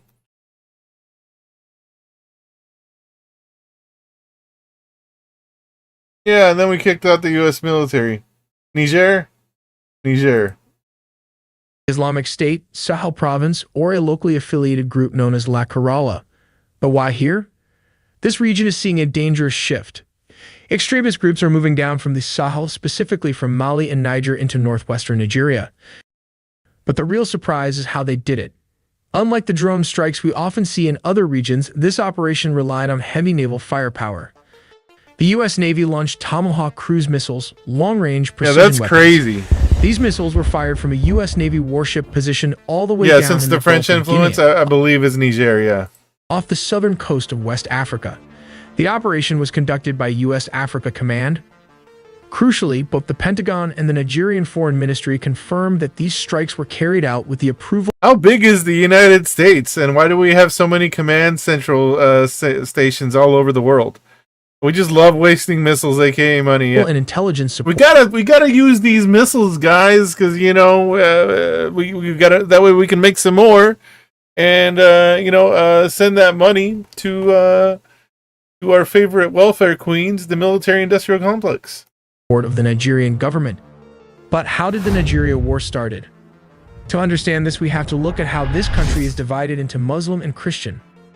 The northern part of Nigeria is predominantly Muslim, with approximately 50 to 55% of the population adhering mostly to Sunni Islam, while the southern and southeastern regions are majority Christian, comprising about 45% to 35% of the population. That's not a majority. Boko Haram, an Islamist militant group, is primarily based in northeastern Nigeria, specifically in Borno, Yobe, and Adamawa It's the states. war economy, true. This group adheres to ISIS strategy and will eliminate everyone, whether Muslims or Christian, that does not follow their rule of law. Sadly, most of the victims are their fellow Muslims brothers too. Let's look at their bases. Boko Haram's strongholds are mainly found in northeastern Nigeria and the surrounding Lake Chad region, which stretches across the borders of Nigeria, Niger, Chad, and Cameroon. Among the most significant strongholds is the Sambisa forest in Nigeria. This vast remote forest has historically served as Boko Haram's primary headquarters and training ground, providing a concealed base for planning attacks and sheltering fighters. Another critical area is the Lake Chad Islands. These swampy, difficult-to-access islands offer natural cover, making them ideal hideouts for militants. They function as logistics hubs and supply depots, allowing Boko Haram to move men and material across borders with relative ease. Further, the rugged terrain of the GAZA Hills along the Nigeria-Cameroon border acts as a strategic fallback zone. Here, Boko Haram maintains camps and lookout posts, using the landscape to evade military operations. Finally, around the town of Bama in Borno State, Boko Haram has established logistical and command centers. This area plays an essential role in coordinating their operations Fantastic and sustaining work, the AI insurgency in Telly. the region. But why is the Nigerian government This is the bad unsuccessful guy. in defeating Boko Haram? They face various problems from lower budgets, manpower, to geography. The group operates in remote, difficult terrains like forests and swampy Lake Chad Islands, which are hard for the military to access. Nigeria's armed forces often struggle with outdated equipment, poor training, and logistical issues, limiting their effectiveness. Intelligence gathering is difficult because Boko Haram uses guerrilla tactics and small-scale attacks to avoid detection. Additionally, poverty, unemployment, and weak governance in the northeast allow Boko Haram to recruit easily, with some communities mistrusting government forces due to corruption and previous abuses. The group's cross-border operations require regional cooperation, which is often slow and complicated by sovereignty concerns. Human rights concerns and security force abuses have also eroded public trust, making it harder for the government to gain community support. Let's take a closer look at how the U.S. would go about targeting Boko Haram. First, they'd establish naval and air dominance. A naval task force made up of aircraft carriers, destroyers, and amphibious ships would position itself in the Gulf of Guinea. From there, they provide air cover. Never put boots on the ground, because that's how you lose the public. We just bomb people from a... That's all warfare is now, is just bombing people from a distance. Not even dropping a bomb. We just launch bombs from hundreds of miles away, and then, hope they hit the target. Which usually is pretty precise. Precision strikes and be ready to quickly deploy troops wherever they're needed. Next comes intelligence gathering. Using satellites, drones like the MQ-9 Reaper, and signal interception, the U.S. would keep constant watch on Boko Haram's movements, strongholds, and communication, giving commanders real-time awareness of the battlefield. They'd also work closely with Nigeria and neighboring countries to coordinate security along borders, share intelligence, and conduct joint operations that make it harder for Boko Haram fighters to slip across borders. The weaponry? Cruise missiles like Tomahawks would launch from naval destroyers and submarines to take out key Boko Haram bases and supply depots. At the same time, stealth fighters like the F-35 would carry out airstrikes on command centers, minimizing collateral damage. Special forces would roll out in coordination with Nigerian and regional troops to conduct precision raids, capture or eliminate Boko Haram's leadership, and help train local forces to better fight the insurgency. Finally, disrupting Boko Haram's logistics, especially in challenging terrains like the Lake Chad Islands and Sambisa Forest, would be vital. Cutting off their supply lines and making movement difficult would severely weaken the group. Together, this multi-layered approach combines America's advanced military capabilities with regional partnerships to systematically break down Boko Haram's strength, reduce their recruitment, and help restore stability in the region. For the U.S. to completely dismantle Boko Haram, they would need Marines and boots on the ground. The strategy involves deploying a ship capable of carrying Marines, tanks, and armored vehicles close to the shore using these hovercraft.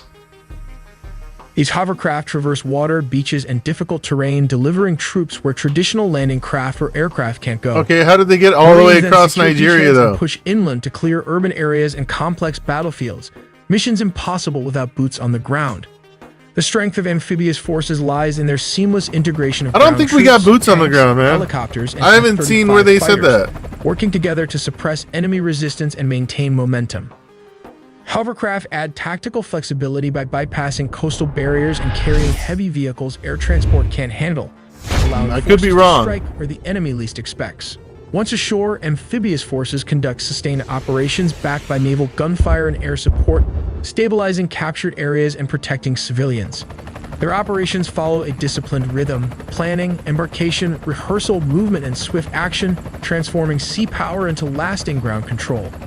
While aircraft carriers dominate the skies, amphibious warships bridge the gap from sea to land, turning devastating airstrikes into actual control and enduring influence. Only with this combined capability can true victory and peace be achieved. But the brute force multiplier of these hovercraft, let's take a look at how they change the tide of the battlefield.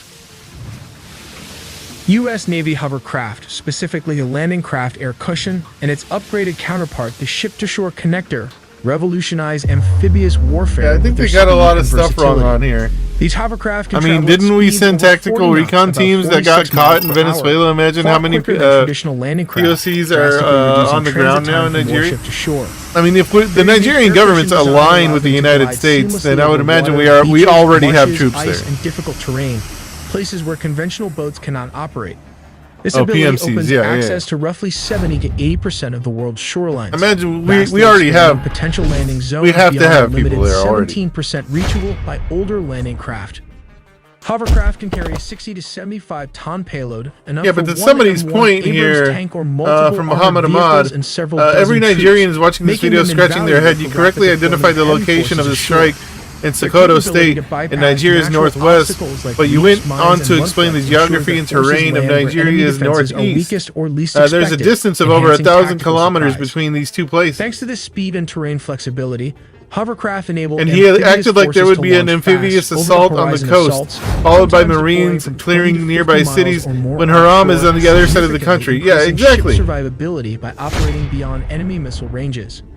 Operations using hovercraft change the battlefield by allowing swift buildup and sustainment of combat power ashore, combined with naval gunfire and air support. I think maintaining AI momentum Telly and just like overwhelming the enemy before defenses went a can little react. wild on the AI side here.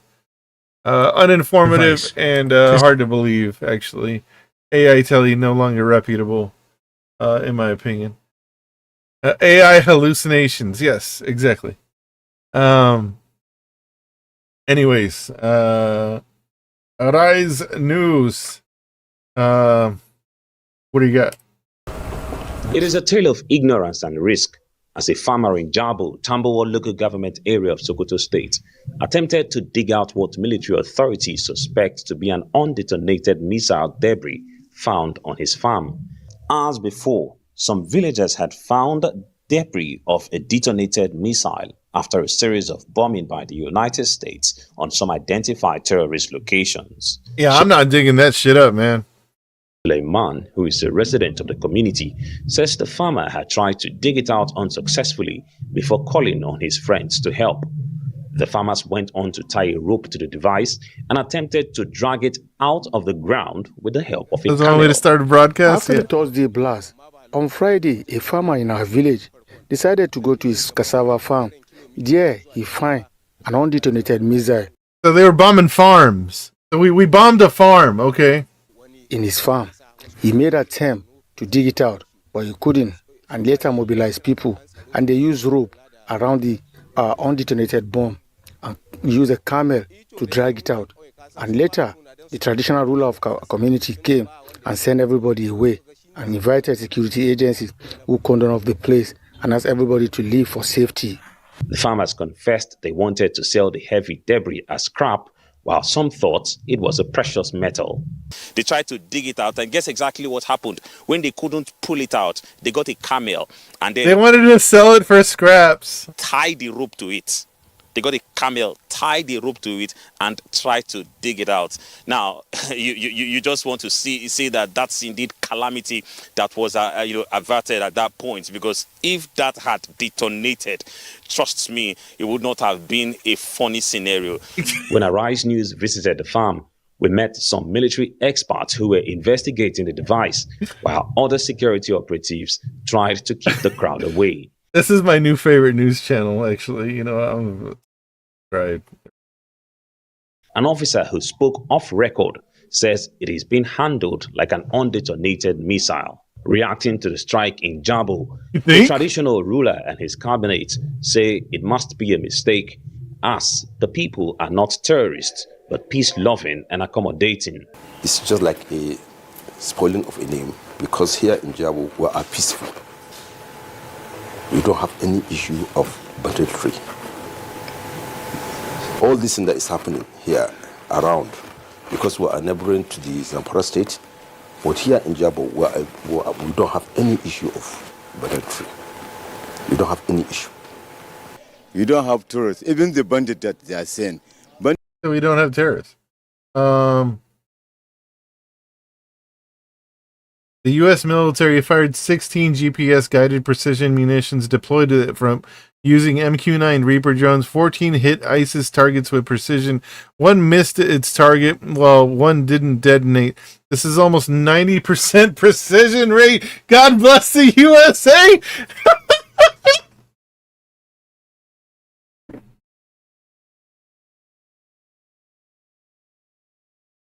It's okay, guys. It's all right if they blow up a few innocent people, a few innocent farmers. That's fine, because 90% of them, 60% of the time, it works every time. Yeah. What's this? Hold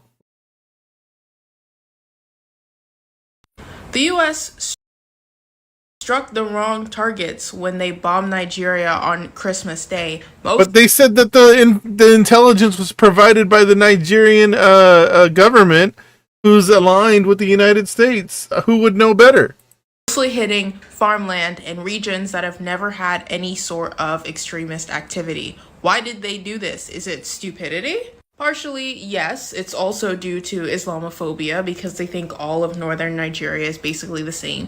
But the main driving factor here is the United States wants to create more terrorism. It is a strategy that has been used by the United States all throughout the Cold War, all throughout the War on Terror, and it is Israel's go-to move. You bomb a country to create the terrorists that retroactively justify the bombing. America wants to destabilize Nigeria for a lot of reasons, most of which come back to the central question of resource exploitation, and none of which have anything to do with protecting Nigeria's Christians, or in fact, Nigerians at all. You can't bomb resistance movements out of existence. Hey, hold on. I got an idea. Okay, hold on. I'm the U.S. government. I just got kicked out of Niger, which is the neighbor to Nigeria, right? So, what if, hey guys, what if we create this destabilization in our allied country and say there's ISIS there? Well, we gotta go. ISIS just killed 3 guys. ISIS just killed 3 guys in Syria. So obviously, this ISIS over here in Nigeria is the main problem. We have to bomb them. Also, hey, Nigerian government, it looks like you need some help. What if we built some bases on your land? That way we can, watch what's going on in Niger. Just because they got some stuff going on there. They just kicked us out because they just kicked out France. This sounds like a job only the U.S. military industrial complex can solve. Also, yeah, what if we do a 2-state solution? But you can bomb them into existence, and that has been America's go-to move for the past century whenever it wants to create an environment suitable for its military escalation. Nigeria is simply the latest of the bunch. The U.S. struck the wrong... It's destabilization is a tool used by imperialism. Destabilize a country, bomb it, create rebel groups, more rebel groups that were were there before. Bombing leads to destruction, which means that we need to rebuild. We send in capitalist companies to help you rebuild our capitalist country conglomerates and companies to help you rebuild. The rebels don't like that, so they destroy what we've built there. Now it's time for a full-scale invasion. We go in, we destroy more, destabilize more, make the people impoverished because, everything is destroyed. Now they have no jobs. So guess what we'll send in once everything's destroyed?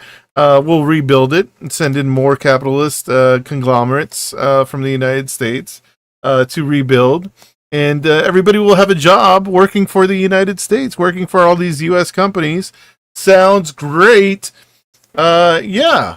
Fantastic work, everyone. Really good job that we're doing here.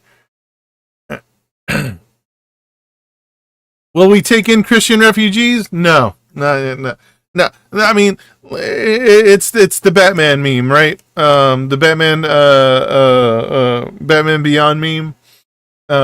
You know, you funded both sides of a war in my country. Who are you? You funded both sides of a war in my country. Do you know how little that narrows it down? When they are living in Zamfara, they sometimes come and go. But when they talk of bandit, terrorists, we don't have terrorists. We don't have anything. Even the bandit, as Serki says, if the bandit wanted to attack some villages in Zamfara, those people in Zamfara, they will come for safety in Jabu. According to the federal government, the U.S. military had conducted precision strikes on Boani Forest in Tangasa local government area, but debris from expended munitions fell in places like Jabo and Ofa in Kwara State.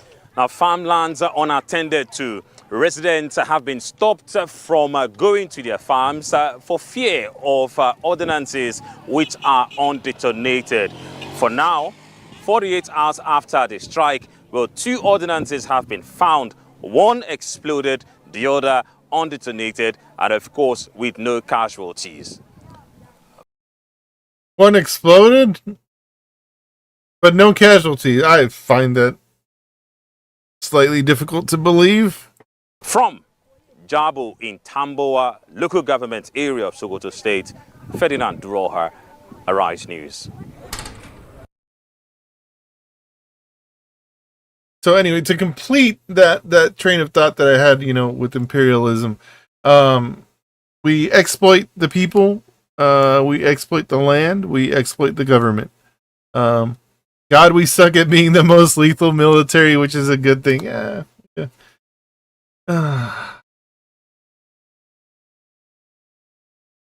Hey, you're one of 1,000 people that watched that video.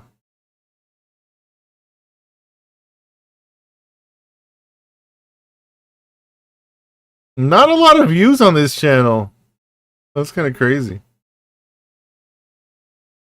1 million subscribers. Oh.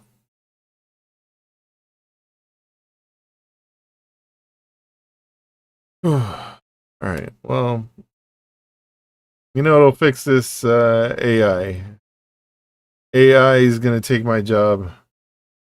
Nobody knows what the future of AI really looks like. But no matter which way it goes, it does seem like we have put ourselves in a position where, if AI fails... Watch this clip of Sam Altman having a very strange reaction to an interviewer who's pretty friendly to big tech, and I'll explain in a second. How can a company with $13 billion in revenues make $1.4 trillion of spend commitments? And you've heard the criticism, First Sam. of all, we're doing well more revenue than that. Second of all, Brad, if you want to sell your shares, I'll find you a buyer. The entire economy collapses with it, and we lose our jobs. Won't raise his own kids. You gotta have AI do that. Because it has taken all of our jobs. Whether we like it or not, our immediate economic future is riding on the success or failure of this technology. Just the top companies are on track to spend $400 billion on data center buildouts this year alone, and the entire stock market has clearly been buoyed by investor hype around what this technology could do at some undetermined point in the future. Now, that has done 2 things in the short term. Trillions of dollars worth of data centers may or may not turn out to be a spectacular waste of money. But, at least for now, they are providing tens of thousands of high-paying jobs to engineers, tradesmen, and technicians all across the country. The same goes for the stock market. These impressive gains may or may not be backed by sustainable fundamentals. But, at least for now, people who have seen their portfolios double in value over the last 3 years are feeling pretty good about treating themselves to a bit of conspicuous consumption, helping to keep the rest of the economy afloat. Now, I know the problem of our entire economy being kept alive by unsustainable capital expenditure and questionable financial gains is not exactly shocking news to anybody anymore. In fact, if you're watching this video, there's a good chance your entire subscription feed hasn't shut up about the AI bubble all year. And in our defense, if this bubble pops, it will probably take the rest of the already shaky economy down with it. This also makes the fact that people are treating it like a foregone conclusion all the more dangerous. But perhaps we have all been missing the more important question, which is, what does a good outcome actually look like at this point? Is there any way that we could still quietly back out of this unscathed? Google spending tens of billions of dollars to build 3 massive AI data centers. Economists are saying electricity prices are climbing more than twice as fast as inflation is. Some projections show that spending may be fueling nearly half of this year's estimated GDP growth. Tech companies just are cutting tens of thousands of jobs, and some of them are blaming AI. Now they are pivoting capital away from labor and towards AI infrastructure. Okay, so to really hedge our bets, we need to look at the 3 ways this technology could pan out and what each of them would do to the economy that regular people live in. The, optimistic outcome, where artificial intelligence becomes exponentially more capable and comprehensively substitutes human workers in almost every profession. The pessimistic outcome, where technology plateaus and it becomes clear that trillions of dollars worth of data centers were a huge waste of resources. And perhaps the scariest outcome of all, which is a scenario where this technology finds some useful applications, but overall just continues to be a bit meh. So the optimistic outcome is what most of the big AI companies and personalities are pitching to the world. That is, with the exception of Peter Thiel. I am not really sure what he wants. You would prefer the human race to endure, right? You're hesitating. Yeah, well, anyway, the idea of this scenario is that AI models and the tools they enable get so good that it renders most human work obsolete. And whatever human work is left becomes thousands of times more productive thanks to tools that do the non-creative work for us. Skilled trades are done by highly capable humanoid robots, logistics is fully automated, and even health and elderly services leverage mechanical muscles and mechanical mind. Oh yeah, even if your job isn't related to AI, yeah, I mean it's gonna affect us all. To care for an aging population with a smaller group of actual doctors watching over everything. Eventually, the only jobs left will be those that need human creativity, assuming we can't automate that too. If you have always wanted to design your own video game, you won't need a full development team. You could just vibe code your way through production with AI tools, creating something that used to take thousands of real man-hours. Yes, I know a lot of you actual developers or skilled artisans are rolling your eyes right now. But remember, this is the dream scenario the AI companies are selling. And to play devil's advocate, it's kind of already happening. Even if you completely ignore the current focus on generative AI and robotics, there are hundreds of technologies that have already done the same thing. To use the example of making your own game again, there are modern development platforms and tools that have made it far easier for a single person to put together a pretty good game even working out of their bedroom. The same thing has happened across almost every industry in our economy. It's the reason why our labor productivity gets better and better almost every year, meaning for every hour that we work, we are producing more value. The optimistic view of new AI technology is that it will accelerate this trend. That means we get paid more, right? Right? And we get more time off since we're being more productive, right? So much that just a few hours of human labor, mostly to oversee the work of the machines, will produce enough value to give us a lifestyle we couldn't even dream of today. So yeah, even if we lose our 9-to-5 jobs, it won't really matter because there will be so much stuff getting made that only a minuscule amount of hours will need to be traded in return for everything you could ever need. In fact, for a lot of people, spend more time with your families. It's not really worth having any kind of formal employment at all. Everybody from Sam Altman to Jerome Powell has said the same thing about AI improving productivity, although admittedly with differing degrees of optimism. And the thing is, the idea itself isn't inherently wrong, but there is a small problem. Worker productivity has already increased by a lot for a number of reasons, including technology. But for at least 50 years, almost none of that increase has resulted in higher compensation for regular workers. Why is it? So then, why would this time be any different? Well, the big AI players actually do have some answers to this obvious question, but these talking points need to be considered alongside some logical ironies that would almost be funny if they weren't so important. So it's time to learn how money works to find out if there is any way for AI to develop that actually ends up well for regular people who are along for the ride. This week's video is the first thing that AI needs to learn. That helps you unlock the problem visual thinking point. Also been a step by out of reach. Just sets good. All of economics. Widening productivity compensation gap is one of the most hotly debated issues in all of economics because everybody has something different they would like to blame it on. Some people will say that migration has flooded the labor market with people who are willing to accept lower wages for the same job. Some people point to women entering the workforce, which also increased the total supply of workers. Some people point to outsourcing That's one I haven't heard in a while. The problem with the workforce? Women, am I right? high labor industries like manufacturing or technologies like computer systems that made the same amount of clerical work possible with a far smaller team. Then, of course, other people will say it's because labor unions were crippled in the early 1980s, which made it harder for workers to negotiate collectively and turn the jobs market into every man for themselves. Now, the reality is that it was probably a little bit of everything, because they all effectively did the same thing. Businesses got access to a greater supply of labor than they demanded, and without any negotiating power, that pushed labor prices down. AI is really just another technology that will mean businesses demand fewer employees to perform the same operations, and something that reduces negotiating power as well. A report published by the executive outplacement firm Challenger, Gray & Christmas tracks layoff announcements and categorizes them by type. This year, outside of federal worker layoffs from Doge, the #1 reason cited for layoffs was a cost-cutting shift towards AI. In total, since the firm started tracking this category of layoffs in 2023, more than 150,000 job losses have been directly attributed to this technology. Now, I know what you're about to say.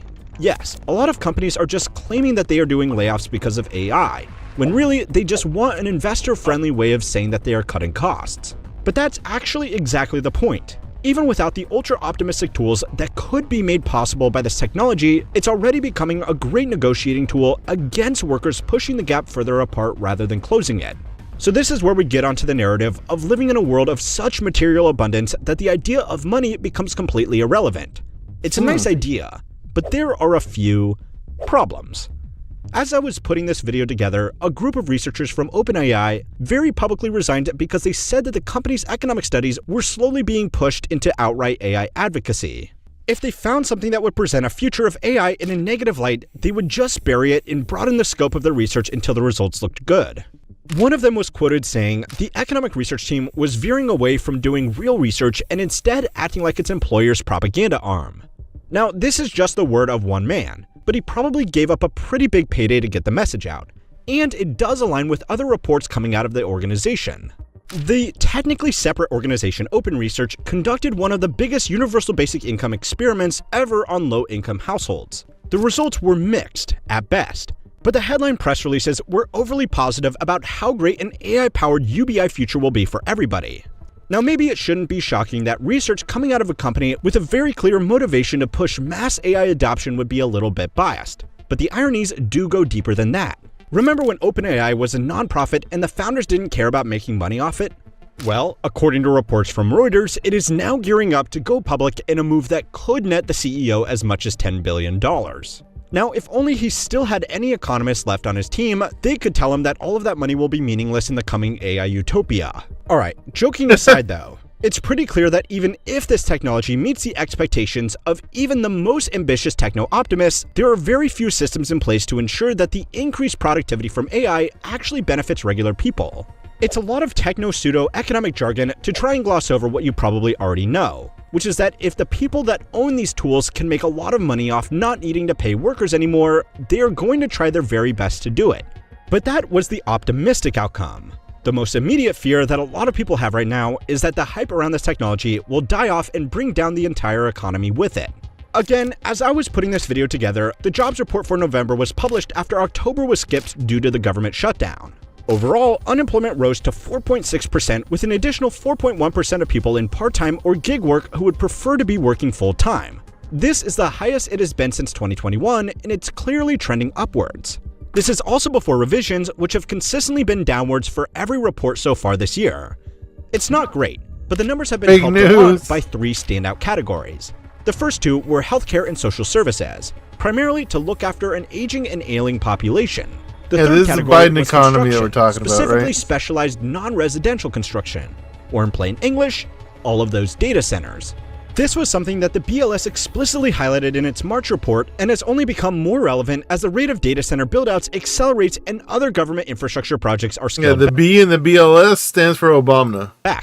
Now, eventually this will be a problem because, theoretically, we're going to slow down on building these data centers at some point before we turn our entire solar system into a matryoshka brain.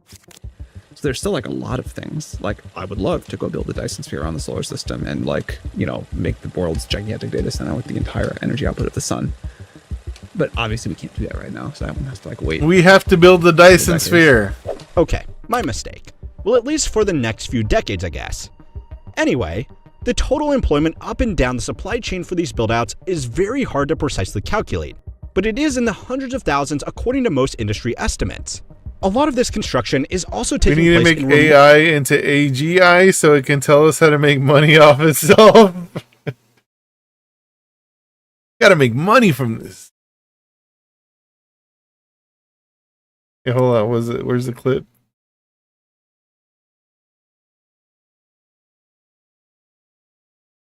Oh man, I posted it yesterday. Yes. Too late. Can't find it no more.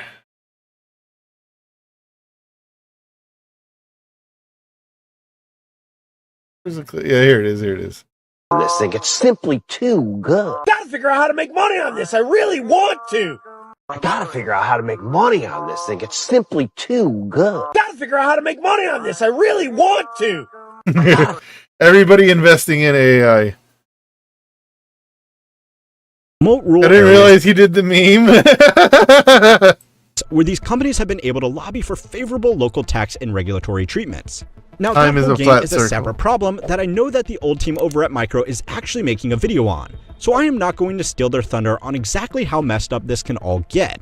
But the point is, as it relates to employment, a lot of on-the-site workers doing this construction are only in these locations while buildouts are happening. Yeah. That's very stimulating to the local economy for the 2 years it takes to get these facilities online. But if Sorry, it slows baby, down that is a nationwide, Rolling it could Stone. have broader employment impacts beyond just the workers directly in the supply chain. Now, in the short term, even if this technology never becomes commercially viable, it could be written off as tech companies using the piles of cash they have accumulated to fund their own jobs program for a couple of years. It would be like if the wealthy old man from up the road paid you and your friends $1 million to dig a giant hole in his backyard. Would there have been a better way to use those resources? Probably. But it wouldn't cause any other ongoing problems, right? Well, it might actually, and we will get to that. But right now, the concern is about the existing problems the it is unions would only covering be up. there for maybe 100 $400 days. billion Yeah. in capital expenditure this year alone is a pretty big economic stimulus. Nationwide, according to data from Bloomberg and Renaissance Macro, company spending on AI is now contributing more to GDP growth than consumer spending. That money is ultimately flowing from the big bank accounts of big tech firms and investment funds into the hands of thousands of businesses, suppliers, and workers. In fact, if we just look at the numbers alone, then in terms of money being pumped into an otherwise unhealthy economy, this is almost exactly the same as the combined stimulus and troubled asset relief program spending from 2008 to 2009 to stabilize the economy after the GFC. Now, of course, these payments are not as direct. And for now, the good news is that most of this money is still coming from cash reserves these companies already had, with borrowing mostly being used for cash flow purposes. But it should still give you a sense of scale as to how much economic activity is being generated on the contingency that AI hype continues. If that gets taken away very suddenly, it could quickly reveal how shaky everything else was under the surface. Then, of course, there is the wealth effect of people watching the green line go up. A lot of retirees and independently wealthy households have seen their investment portfolios almost double over just the last 5 years, which means that they have been a lot happier to spend conspicuously. This spending may be very uneven, but in theory at least, someone renovating their vacation home or buying a 5th sports car is at least giving money to contractors or a commission to a car salesman.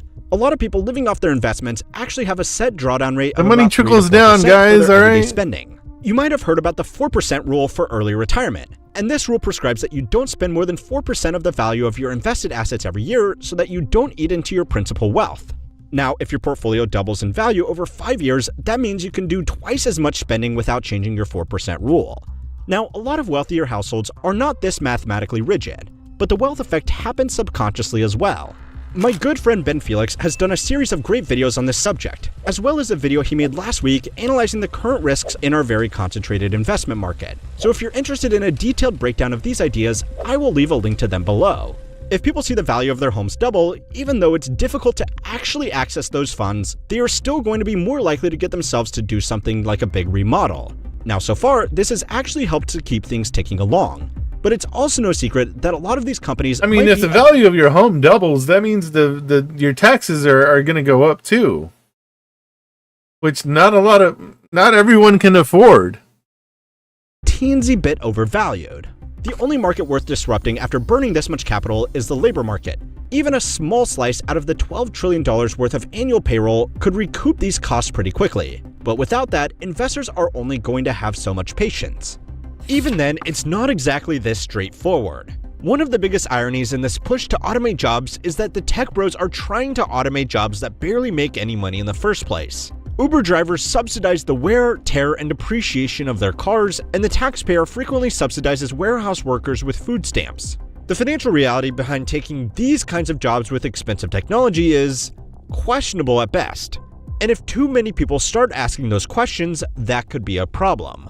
If these values are reconsidered in a major way, then both infrastructure spending and investment-fueled household spending would fall simultaneously, seriously hurting employment. We have always wanted Green Line to go up, but never before has so much real employment depended on it. If this technology does turn out to be everything investors are hoping for, it's going to take our jobs. And if it becomes clear it can't do that, it will very likely crash a very frothy and concentrated market, and we are going to lose our jobs. It sounds pretty bad, right? Well, there's actually a third option. It's almost become the assumption that this will all end spectacularly, but there isn't actually any guarantee of that. For now, the companies involved have more than enough cash between them to cover outside debt. And even if less liquid players like OpenAI can't meet the record-setting spending obligations with companies like Oracle, the recourse to actually collect on those payments isn't very strong. Nobody wants to sue the next person along from them in the financial circle jerk. I'm so happy that my lawyers have something to do. I'm so happy that I get to sue how money works and show them how the legal system works. Well, almost nobody, I suppose. What? Anyway, to keep their own market Who the stable, fuck is that guy? Almost Hold on. no I get to do. Along from them in the to actually collect on those payments isn't very strong. Nobody wants to sue the next person along from them in the financial circle jerk. I'm so... Big A? Who the fuck is this guy? Big A. This is jerk off.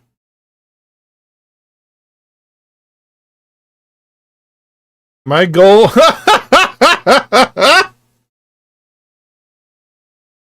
My goal is to make every fractional second of my life into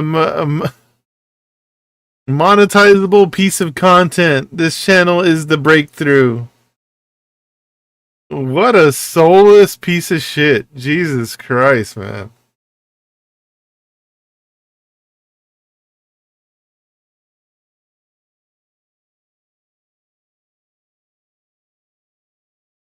What the fuck is wrong with people?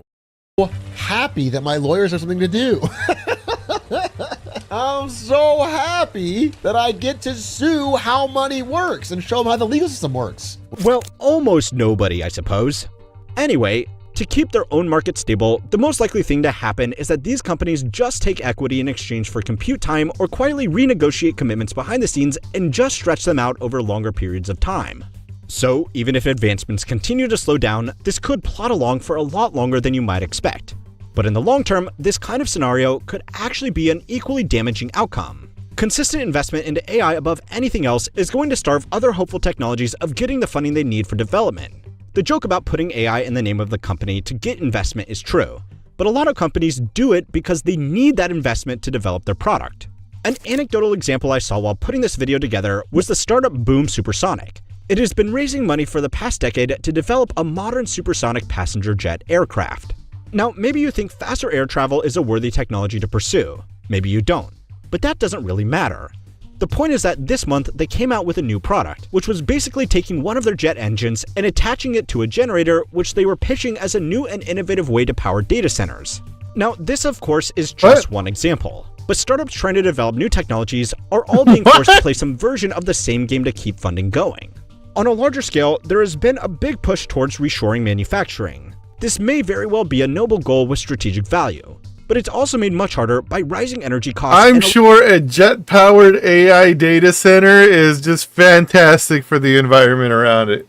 Electrical grids that need to support factories as well as data centers. Right now, the data centers can just afford to pay more, which means factories and regular households have to suffer the financial consequences. The same kind of financial crowding out is happening in a lot of markets already. The reason you are going to need to sell a kidney to afford 2 gigs of RAM is because the entire production base is being redirected towards serving this one industry. Going all in on one hand may or may not pay off, but it also means we don't have any chips left to take better bets if and when they come along.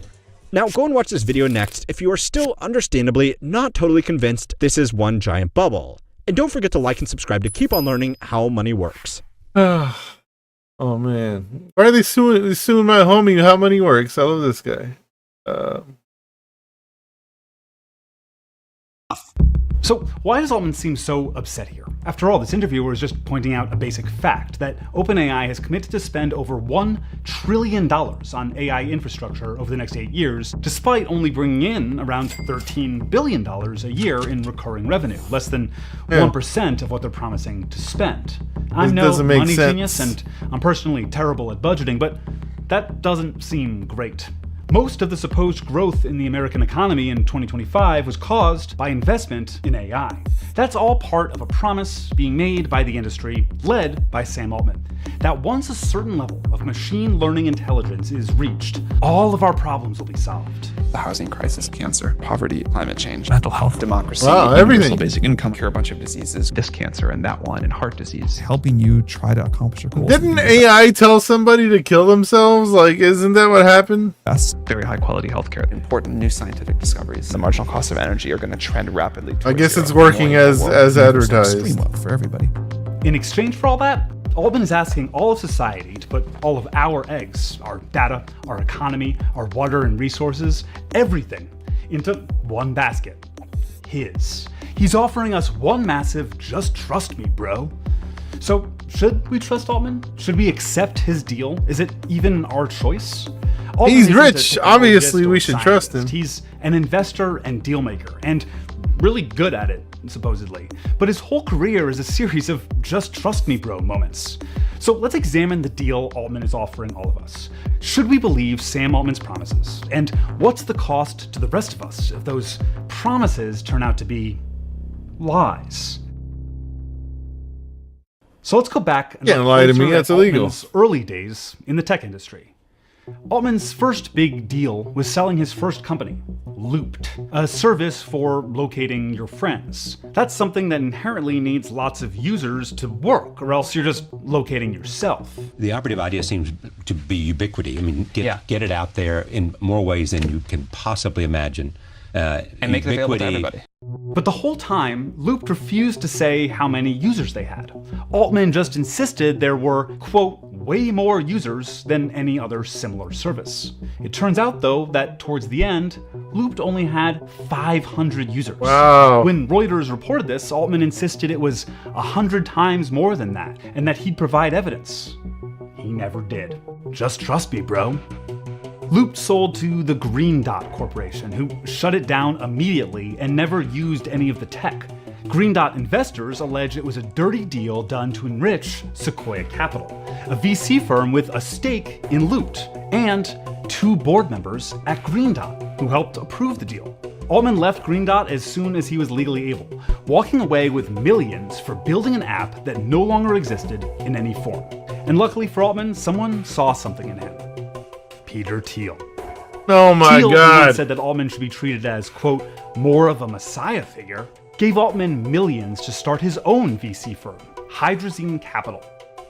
And that's not all the capital Altman controlled. He was also hired as president of Y Combinator, or YC, an influential venture capital firm and startup incubator, where Looped got its original funding. I think the president of YC is sort of the unofficial leader of the startup movement. And Altman personally traded on that influence. Shell company after shell company. It's kind of weird. 75% of Hydrazine's capital was invested in YC companies.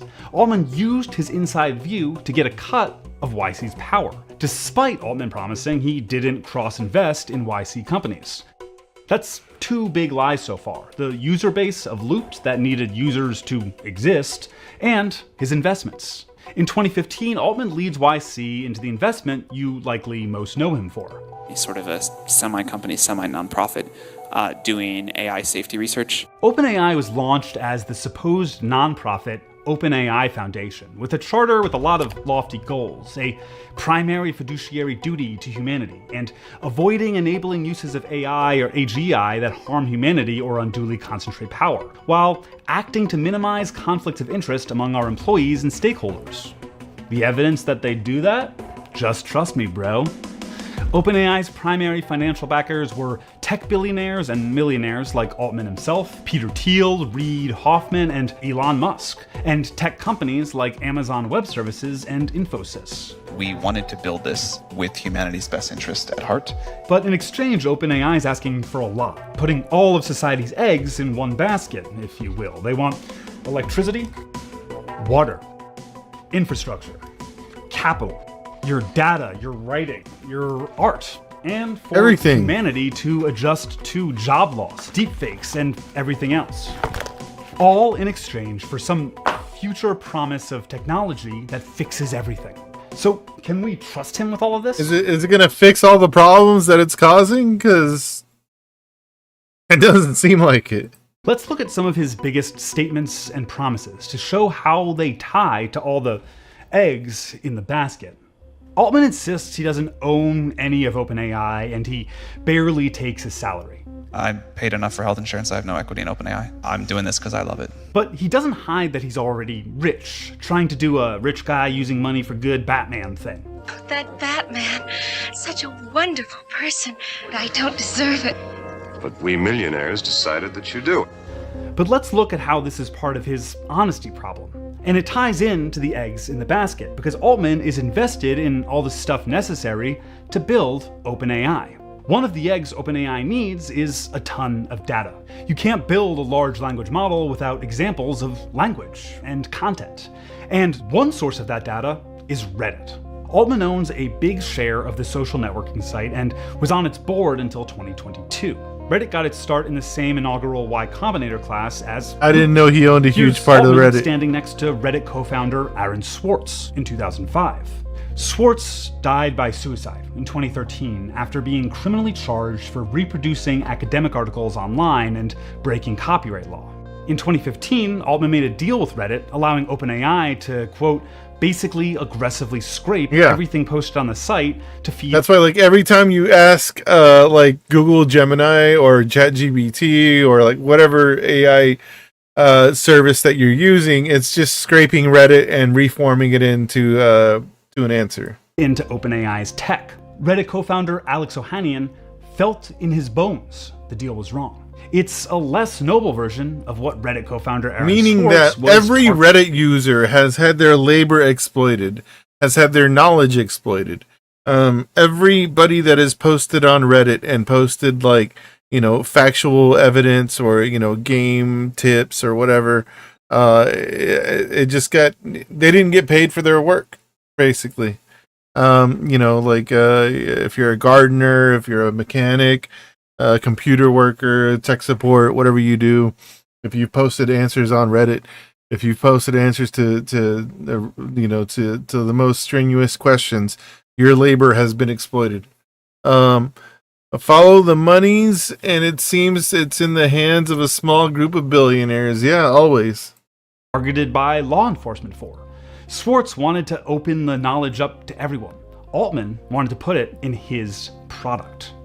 In 2014, Altman promised that he and other investors... This just reminds me of insulin. You know, insulin was created and, you know, the patent was sold for $1 so that it could be for everybody. And now, you know, that's been exploited too. All the channels that read Reddit stories aren't the only ones gaining off Reddit posts. It's public information, and even at that, if it was posted on Reddit, then that's to Reddit's benefit, because, you know, that's it's like they say, right? Data is the new oil. All of that data is what's driving these AI companies. You know, all of these answers, all of these interactions, all of this responses that you get from AI have been previously they previously occurred within a Reddit interaction. I think like a large percentage of what AI drives back is in the form, or can be attributed to a Reddit post, or response or reply. So that's one of the reasons I never got into Reddit. Also, the culture is just annoying. I don't know. I just don't like it. I used to be a big poster on like VBB forums, and that got strenuous. It got annoying, to say the least. But also at the same time, I was like, you reply with the same things over and over, and you're like, hey, this is a repost. But I guess that's the internet now. It's just repost after repost, and these guys found a way to exploit it. And exploit everybody that does that continues Give the post. 10% of Reddit's value back to the Reddit community. That never happened due to regulatory issues. But just like Reddit's data going to OpenAI, a look at the areas Altman's wealth is invested in show a deep connection to other needs of the organization. He's invested in AI networking equipment companies, thermal battery companies, and even companies mining the rare earth metals that server farms require. And once it's all built, Altman will profit. Where do we get those rare earth metals from, huh? I wonder if Nigeria or Niger or Somaliland have any of those rare earth metals that we need. Maybe Gaza has some offshore gas sites that nobody's ever plugged into. Off the problems AI creates. We're going to focus on 3. Rising energy demands and costs, misuse like fraud and deepfakes, and job loss and economic collapse. Altman says again and again that OpenAI needs more power. The, quote, audacious long-term goal is to build 250 gigawatts of capacity by 2033. That much compute would require as much electricity as 1.5 billion people, the equivalent of the entire population of India. But Altman That's insane, man. Since they first met in the early 2000s, Peter Thiel and Sam Altman have had a shared interest, investing in nuclear power. Which isn't inherently bad, of course. Nuclear can be an extremely efficient and clean form of energy. But Thiel and Altman want to own it. Altman is invested in Helion and Oklo. Helion is working to build the first ever nuclear fusion power plant, a type of energy creation that many scientists say won't work. And Oklo is building microreactors, literally truck-sized nuclear reactors, which is a bit concerning considering this investment strategy. Part of our model is make the cost of mistakes really low, and then make a lot of mistakes. But for now, Oklo hasn't figured their reactors out yet, and are just using gas to keep up with the promises they made. Nuclear startup Oklo and natural gas firm Liberty Energy today announcing a partnership to provide energy to large-scale customers. Altman is also invested in multiple companies offering protection against AI bad actors, identity verification to prevent deepfakes, and even companies offering insurance for losses due to AI scams and hacking. That's like Batman not making any money off of crime fighting, but then selling Batmobile drove into my house insurance. While also running the Uber for henchmen startup that the Riddler uses and selling the Joker white makeup. One other big promise Altman makes is that when the AI he sees as inevitable makes many jobs obsolete, it'll create so much wealth that it can be shared with everyone, just like his smaller scale Reddit promise that turned out to be bullshit. And in 2024, he announced the product that'd supposedly offer that shared abundance. WorldCoin. WorldCoin. WorldCoin. WorldCoin. WorldCoin is a technology company and cryptocurrency funded by all the usual suspects. Yeah, totally sure, yeah. WorldCoin's backers say it can be a way to give out some form of universal basic income when AI starts replacing jobs. I think this idea that we'll get UBI from the conglomerates. Private equity is going to provide UBI.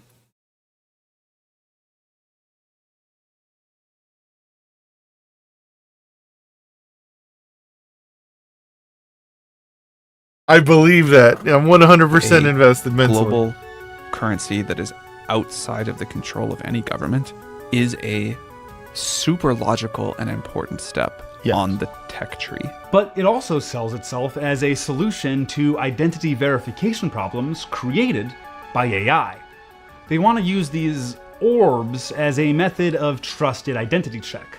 And you don't get your universal basic income until you scan your eyes into the orb. And what, you been drinking a lot? No UBI for you this month. What'd you do? You did drugs? Tested positive for some bad drugs? Many of Altman's other projects, from Looped to didn't put in 80 hours of work this week. Adoption to be of any business use. A currency and identification system are pretty useless if other people don't use them. So again, Altman is making an offer. Give us your identity and we'll give you cryptocurrency. It's a classic Altman deal. I'll fix everything if you sign over everything. Just trust me, bro. It's almost like Altman wants to build a whole other economy, just in case the one we have now falls apart. Well, we'll get to that. In 2019, OpenAI gave up any pretense of being non-profit and started... In communist China, you have social credit. That means you own nothing. A for-profit branch, then spun the for-profit out into its own entity in 2024. That for-profit organization has none of the same totally. We don't have that in America. As the nonprofit did, no. And brought in new investors. We have some like credit Microsoft, system that was created recently. $13 billion, which OpenAI largely spent on Microsoft products. And it's not just Microsoft. Nvidia has promised to invest $100 billion in OpenAI over the next few years, money that OpenAI will spend buying Nvidia chips. OpenAI has similar circular deals with AMD, grease into the the palms. Qatari government, and Larry Ellison's Oracle. How about the $20 you owe me? Well, I only got 10, so here's 10 and I owe you 10. Thanks. Hey, Mo, you owe me 20. Well, here's 10 and I'll owe you 10. You owe me 20. Here's 10, I owe you 10. Here's the 10 I owe you. Here's the 10 I owe you. Here's the 10 I owe you. Good. Now we're all even. The entire economy is tied to the success of Altman's project. We might screw it up. Like, this is the bet that we're making. Turns out money's not real. And we're taking a risk along with that. Who is the we taking the bet? Here's OpenAI's CFO. Banks, private equity, maybe even governmental, the ways governments can come to bear. Meaning like a federal subsidy or something? Meaning like just, first of all, the backstop, the guarantee that allows the financing to happen. Through all of that stammering, the CFO of OpenAI is making a clear point. The government, your tax dollars, are responsible for saving the AI project. That's more eggs in the basket. And that basket is based on the promises of Sam Altman, who, as we've illustrated, lies and breaks promises a lot. So if we really look at the basket, maybe we shouldn't have been putting all those eggs in there. And it gets worse. While we were editing this video, news broke that OpenAI is seeking a $750 billion valuation and is in talks with Amazon for a $10 billion investment. That's money that OpenAI would spend on Amazon infrastructure. So I'm gonna need more eggs. Thank you so much for watching. If you enjoyed this video and want to support more of our quality journalism, please don't forget. Oh my god, are we cooked? I think we're cooked. I think we're pretty fucking cooked, man. Reach out to us at stories@perfectunion.us. We just need to invest every single thing possible into AI, all right? You're not using AI, you should be using it right now. Actually, you know what? I should be using AI. While I'm doing this this cast. Since you mentioned rare earth in Gaza, what's this?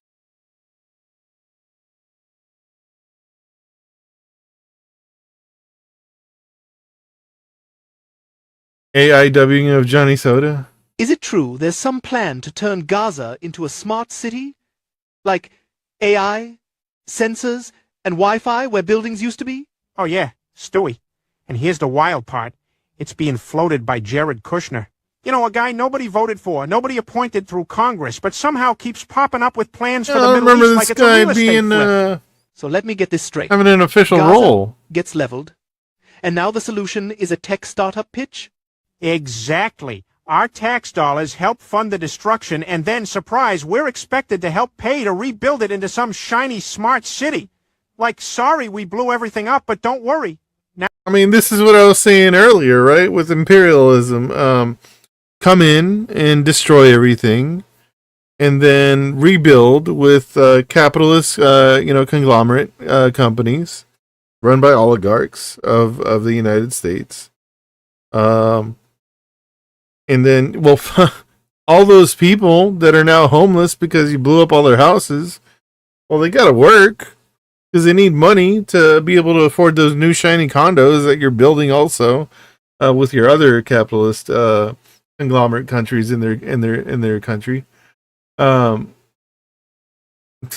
now you have this like revolving exploitative economy going, right?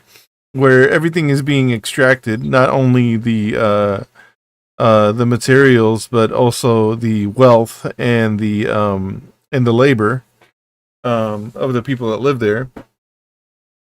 And you just keep that going and hope that, people get on board and nobody rebels against it. now it'll have smart traffic lights. Nobody asked the people living there what they want. No accountability for why it was destroyed in the first place. Just vibes, buzzwords, and a PowerPoint deck. And they call it development, not displacement. Yeah. Funny how it's always other people's homes that need to be destroyed so someone else can reimagine the land. The people of Gaza are going to be used as guinea pigs now. So we... Coming to a neighborhood near you. Foot the bill?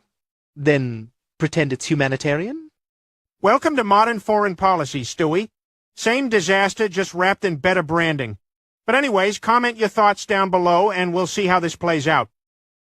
And he landed in the lava. Why didn't he die? Man. Anti-Zionist Peter. Their accounts I do not follow. Yeah, but that'll get us to the homelessness crisis, right? Billions of dollars to mental health and the homeless population. A lot of them don't want to take the programs. A lot of them don't want to get the help that is necessary. You can't give them a choice. Yeah, you can't get these homeless people. They just want to be homeless. Like, what are you supposed to do with them, huh? These people don't want to comply. They don't want to do the work. All right, nobody wants to work anymore. There's a problem, and we got to solve it. Either you take the resources that we're going to give you, or you decide that you're going to be locked up in jail. That's the way it has to be now. Or involuntary lethal injection or something. Just kill them. It's a really bad. Put them in jail or kill them. Sounds yeah, I don't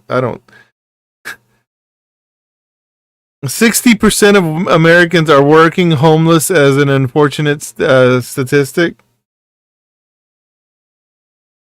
Bad time to be homeless in the U.S. The homelessness crisis. Homelessness in America is at a record high. Record high numbers earlier this year. And we're getting rid of the slums, too. We have slums here. We're getting rid of them. Trump tomorrow is like, we're going to put all the homeless people in concentration camps. We'd be like, let's give it a shot. Police are standing, and they're told, don't do anything under any search. So this, and you can see they want to get at it. But now they are allowed to do whatever the hell they want, and they can hit real hard. Last year, the NAEH estimated there were over 770,000 people experiencing homelessness across the country, up almost 20% from the year before, and with the two biggest increases being kids and people over 55. That's bleak, and it turns out that is far from the whole story. Just going by the official numbers, we're seeing the highest rates of homelessness since the point in time count this federal homeless census started to be conducted in the early 2000s. As bad as the official numbers are, the reality of homelessness in this country is exponentially worse. A conservative estimate of the true number of people who are unhoused right now in this country is at least 6 times greater than the official number. So we're talking about 4 million men, women, and children.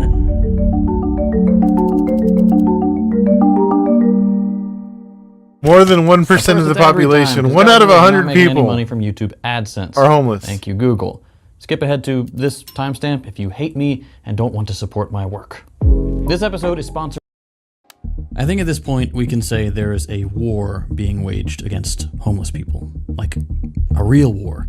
You might have already forgotten about this with everything else going on, but in August, Trump sent the National Guard to do sweeps on homeless camps in D.C. The Trump administration's federal takeover of Washington, D.C. is escalating. The crackdown on crime. Part of President Trump's crime emergency order includes clearing homeless encampments. President Trump says it's about making the city safe and beautiful. This wasn't some comedian's set, it wasn't a talking head on Fox. The sitting president sent the military after people going through one of the most difficult things a person can experience.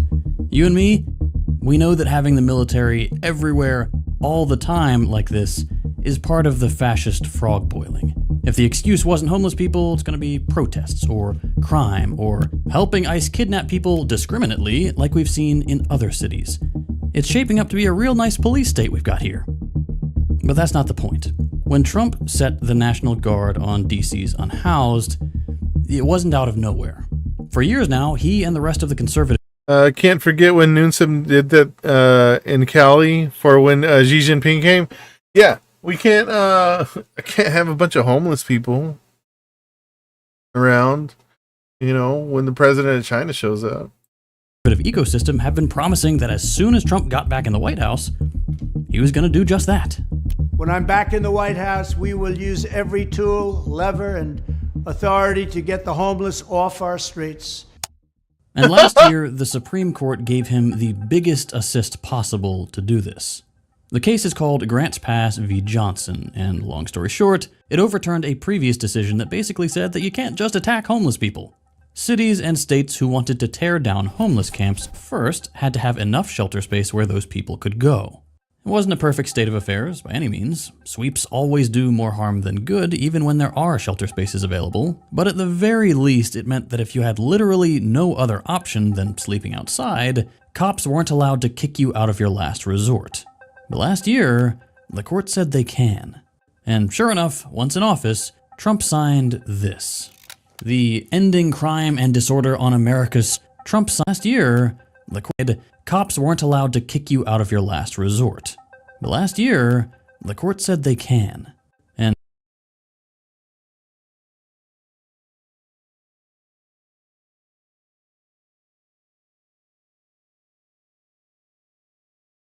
sure enough, once in office, Trump signed this. The Ending Crime and Disorder on America's Streets Executive Order.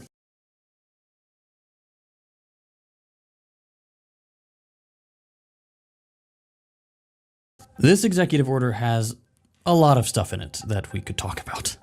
Like the fact that it insists on this idea that homeless people are... Sorry, I was saying it's almost like these two parties, they just work hand in hand, back to back, in tandem. It's almost like they're two sides of the same coin. Violent, mentally ill drug addicts sleeping in tents and making cities dangerous. When the reality for the vast majority of homeless people is, of course, not that. A majority of homeless people don't have mental health or substance use disorders, and that's according to the government's own research. And other studies have, time and time again, shown that homeless people are much more likely to be victims of violent crime than its perpetrators. This idea that a lot of us have that homeless people are dangerous criminals, even the idea that homelessness means sleeping outside, is wrong. Most of the 4 million homeless people in this country are nothing like that. They are people who clock into work in the morning, and then when they get off of their shifts, they are not going to an apartment, they're going to a tent, or they're going to a shelter if there's any shelter space available, or they're going to these hotels or sleeping in their cars. The tents that we see on the street, the encampments, people sleeping under freeway overpasses, that's just the most visible manifestation of a far more pervasive catastrophe. This entire, what I refer to as this entire shadow realm of homelessness, people sleeping in their cars who are doubled up in the overcrowded apartments of others, who are languishing, really trapped in these squalid extended stay hotels and motels and rooming houses where they're paying double or even triple what they would pay for an apartment down the road. So there's this whole world of homelessness we're not seeing. Trump is trafficking in myths about homeless people we're all familiar with. Mistakes that anyone could make if their only experience of homelessness is maybe seeing someone on the street. They're a calculated lie. Take a shot, because this is another blame Reagan thing. One problem that we've had even in the best of times, and that is the people who are sleeping on the grates. The homeless. They're a bunch of drug addicts. You might say by choice. Homelessness as we currently know it, as this kind of pervasive, seemingly unremarkable feature of the American city, was not always with us. It has not always been like that. There have always been people in this country, glad he died in my lifetime, who did not have stable shelter for various reasons. But homelessness as we currently know it, mass homelessness in this way, really erupted during the 1980s. When Reagan came into office, it was on a plan to undo the New Deal and let the rich get away with murder. And much of that plan was built around making the line between getting by and hitting rock bottom as easy to trip over as possible. To that end, Reagan gutted the entire social safety net. Funds that went towards building public housing disappeared. Poor people were thrown off welfare and food stamps. And predictably, all this made the poor poorer, while landlords and rich people got tax cuts. Nothing ever trickled down, and homelessness exploded. And the administration realized that something had to be done to sort of prevent people from linking this suffering that they could see all around them on the street, that they wouldn't link that to these policies. So to fix this problem, Reagan's administration had a solution. Blame the poor. How? By only funding research on homelessness if it blamed alcoholism, drug abuse, or mental illness. People who wanted to investigate racism or lack of housing simply didn't get grants. No. So the public only got the story we're all familiar with. It couldn't be, medical debt, could it? Today. And that worked. Reagan poisoned the well. In '86, the New York Times ran a poll asking people what they thought the cause of all this new homelessness was. And like you'd expect today, people blamed the homeless for being lazy, mentally ill, or having nobody wants to work anymore. No one cited the fact that because of Reagan, there was simply not enough affordable housing and more people who couldn't afford much of anything anymore. And that has never been more true than now. You've almost certainly heard before that no one in this country can afford a one-bedroom apartment on minimum wage. I have an even worse statistic. Look at this map. This map shows how many available, affordable homes there are for every 100 low-income households in every state. There is not one place in the US where there are 100 affordable homes for 100 low-income households. Not one. In Nevada, for example, there are only 17 affordable places to rent for every 100 families that need it.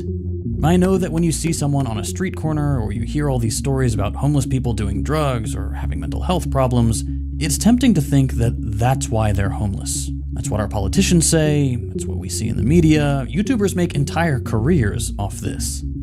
With maps like these, though, you realize that no matter what people do, even in a hypothetical scenario where nobody in America had a drug problem or a mental health problem or whatever, in a state like Nevada, 83% of poor families would still have to be homeless. There are just not enough affordable homes, regardless of whether you do everything right.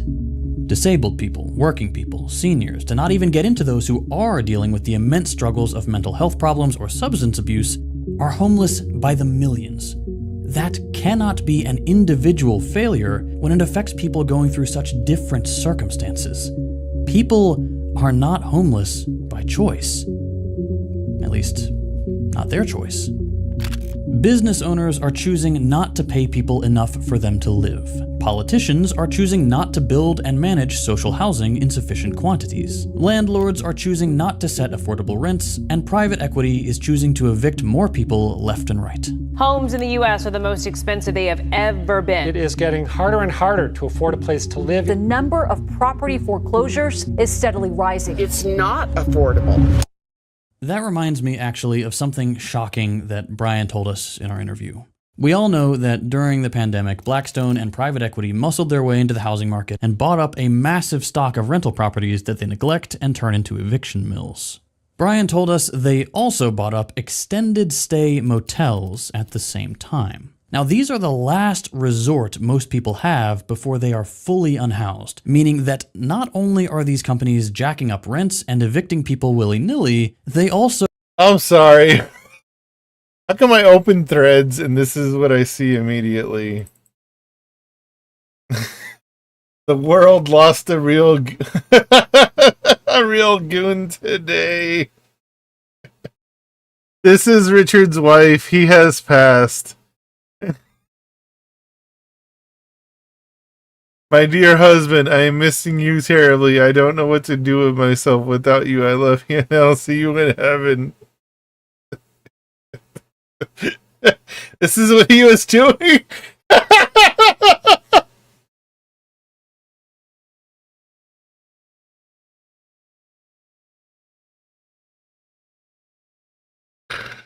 Oh my god, dude.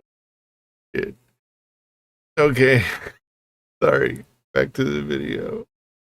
also own the place where you end up after they kick you out. Shitty motels that cost more than the place you've been evicted from and don't have the same tenant protections. Richard knew what he liked. He did. And if all this wasn't enough to convince you of how deeply not a choice homelessness is, look at my economy, dog. There's cause for concern Look at my economy, dog. It's a very tough picture for the economy. Entry-level jobs are vanishing at an alarming rate. How many months in a row has the job report come out in the negative? You probably know people who've been laid off. Maybe you have. There are no jobs. There are no homes. Every affordable neighborhood has been gentrified by private equity and scummy developers. And instead of giving people a place to stay, the president's decided that the best solution is getting the military involved. Here is that executive order again. To the maximum extent permitted by law, all the rules on the books already criminalizing homelessness are going to be enforced. What does the maximum extent of the law mean to a guy who has plenary authority? It means anything goes. I don't think it's alarmist to believe that those who are going to be forced off of the streets, who have already been forced out of public view, will be jailed, be put Best in phrase for the end of the year in this growing archipelago of detention centers, and forced to do work that perhaps undocumented people were doing before they were rounded up and deported.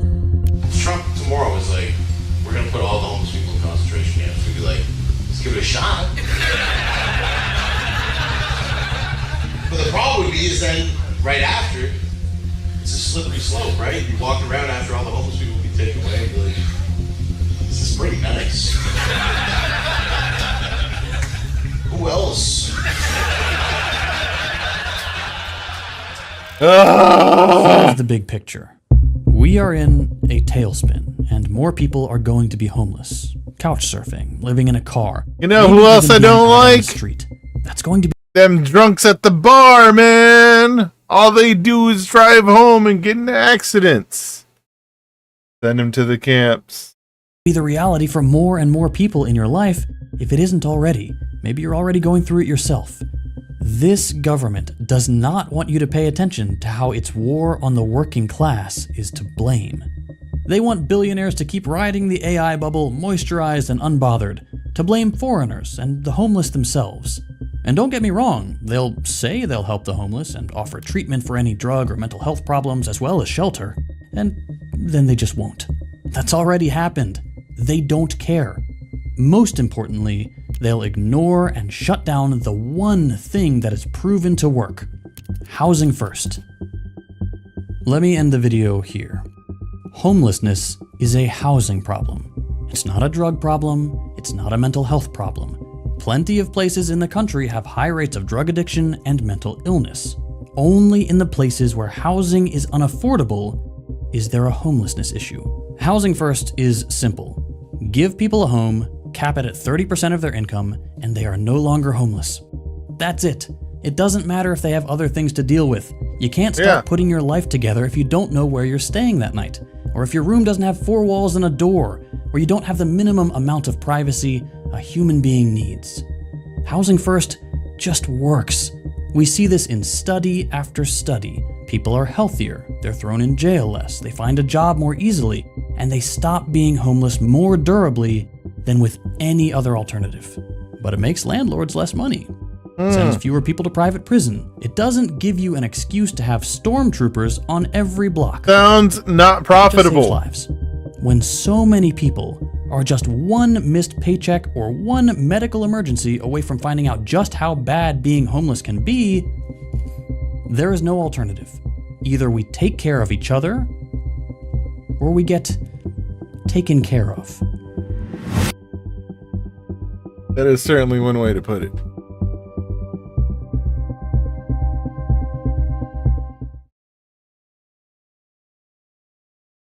Yeah, with that said, I think I'm out of videos, man. That's it. I got nothing. We watched all the videos that I had for today. We actually got through the whole list. That's all I got. Did Trump say something about radical left scum? Yeah, I think so.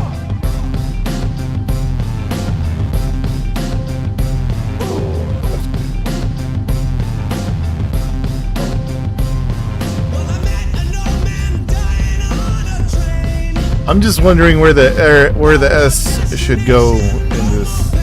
Crazy. This side or?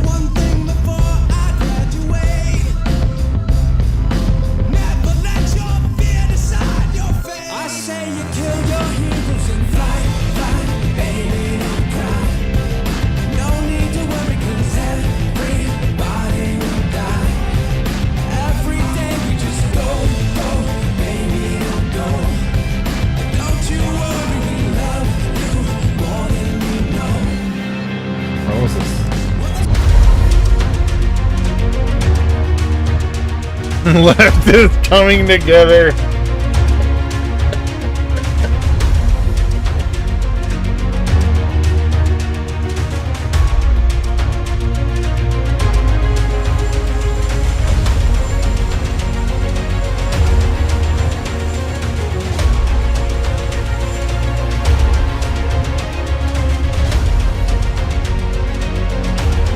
Oh, this is one of those news sites. Okay, never mind. Did they post it on? Oh, they just Merry Christmas to all.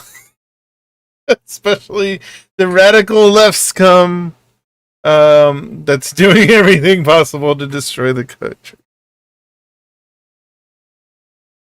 Yeah.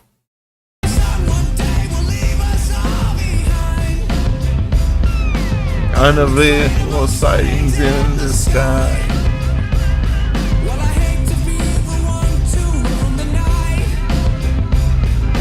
Right before your eyes. Anyways, that's all I got for tonight. So I'll try and find some more stuff, and hopefully we'll do a stream tomorrow. Alright guys, y'all have a good night.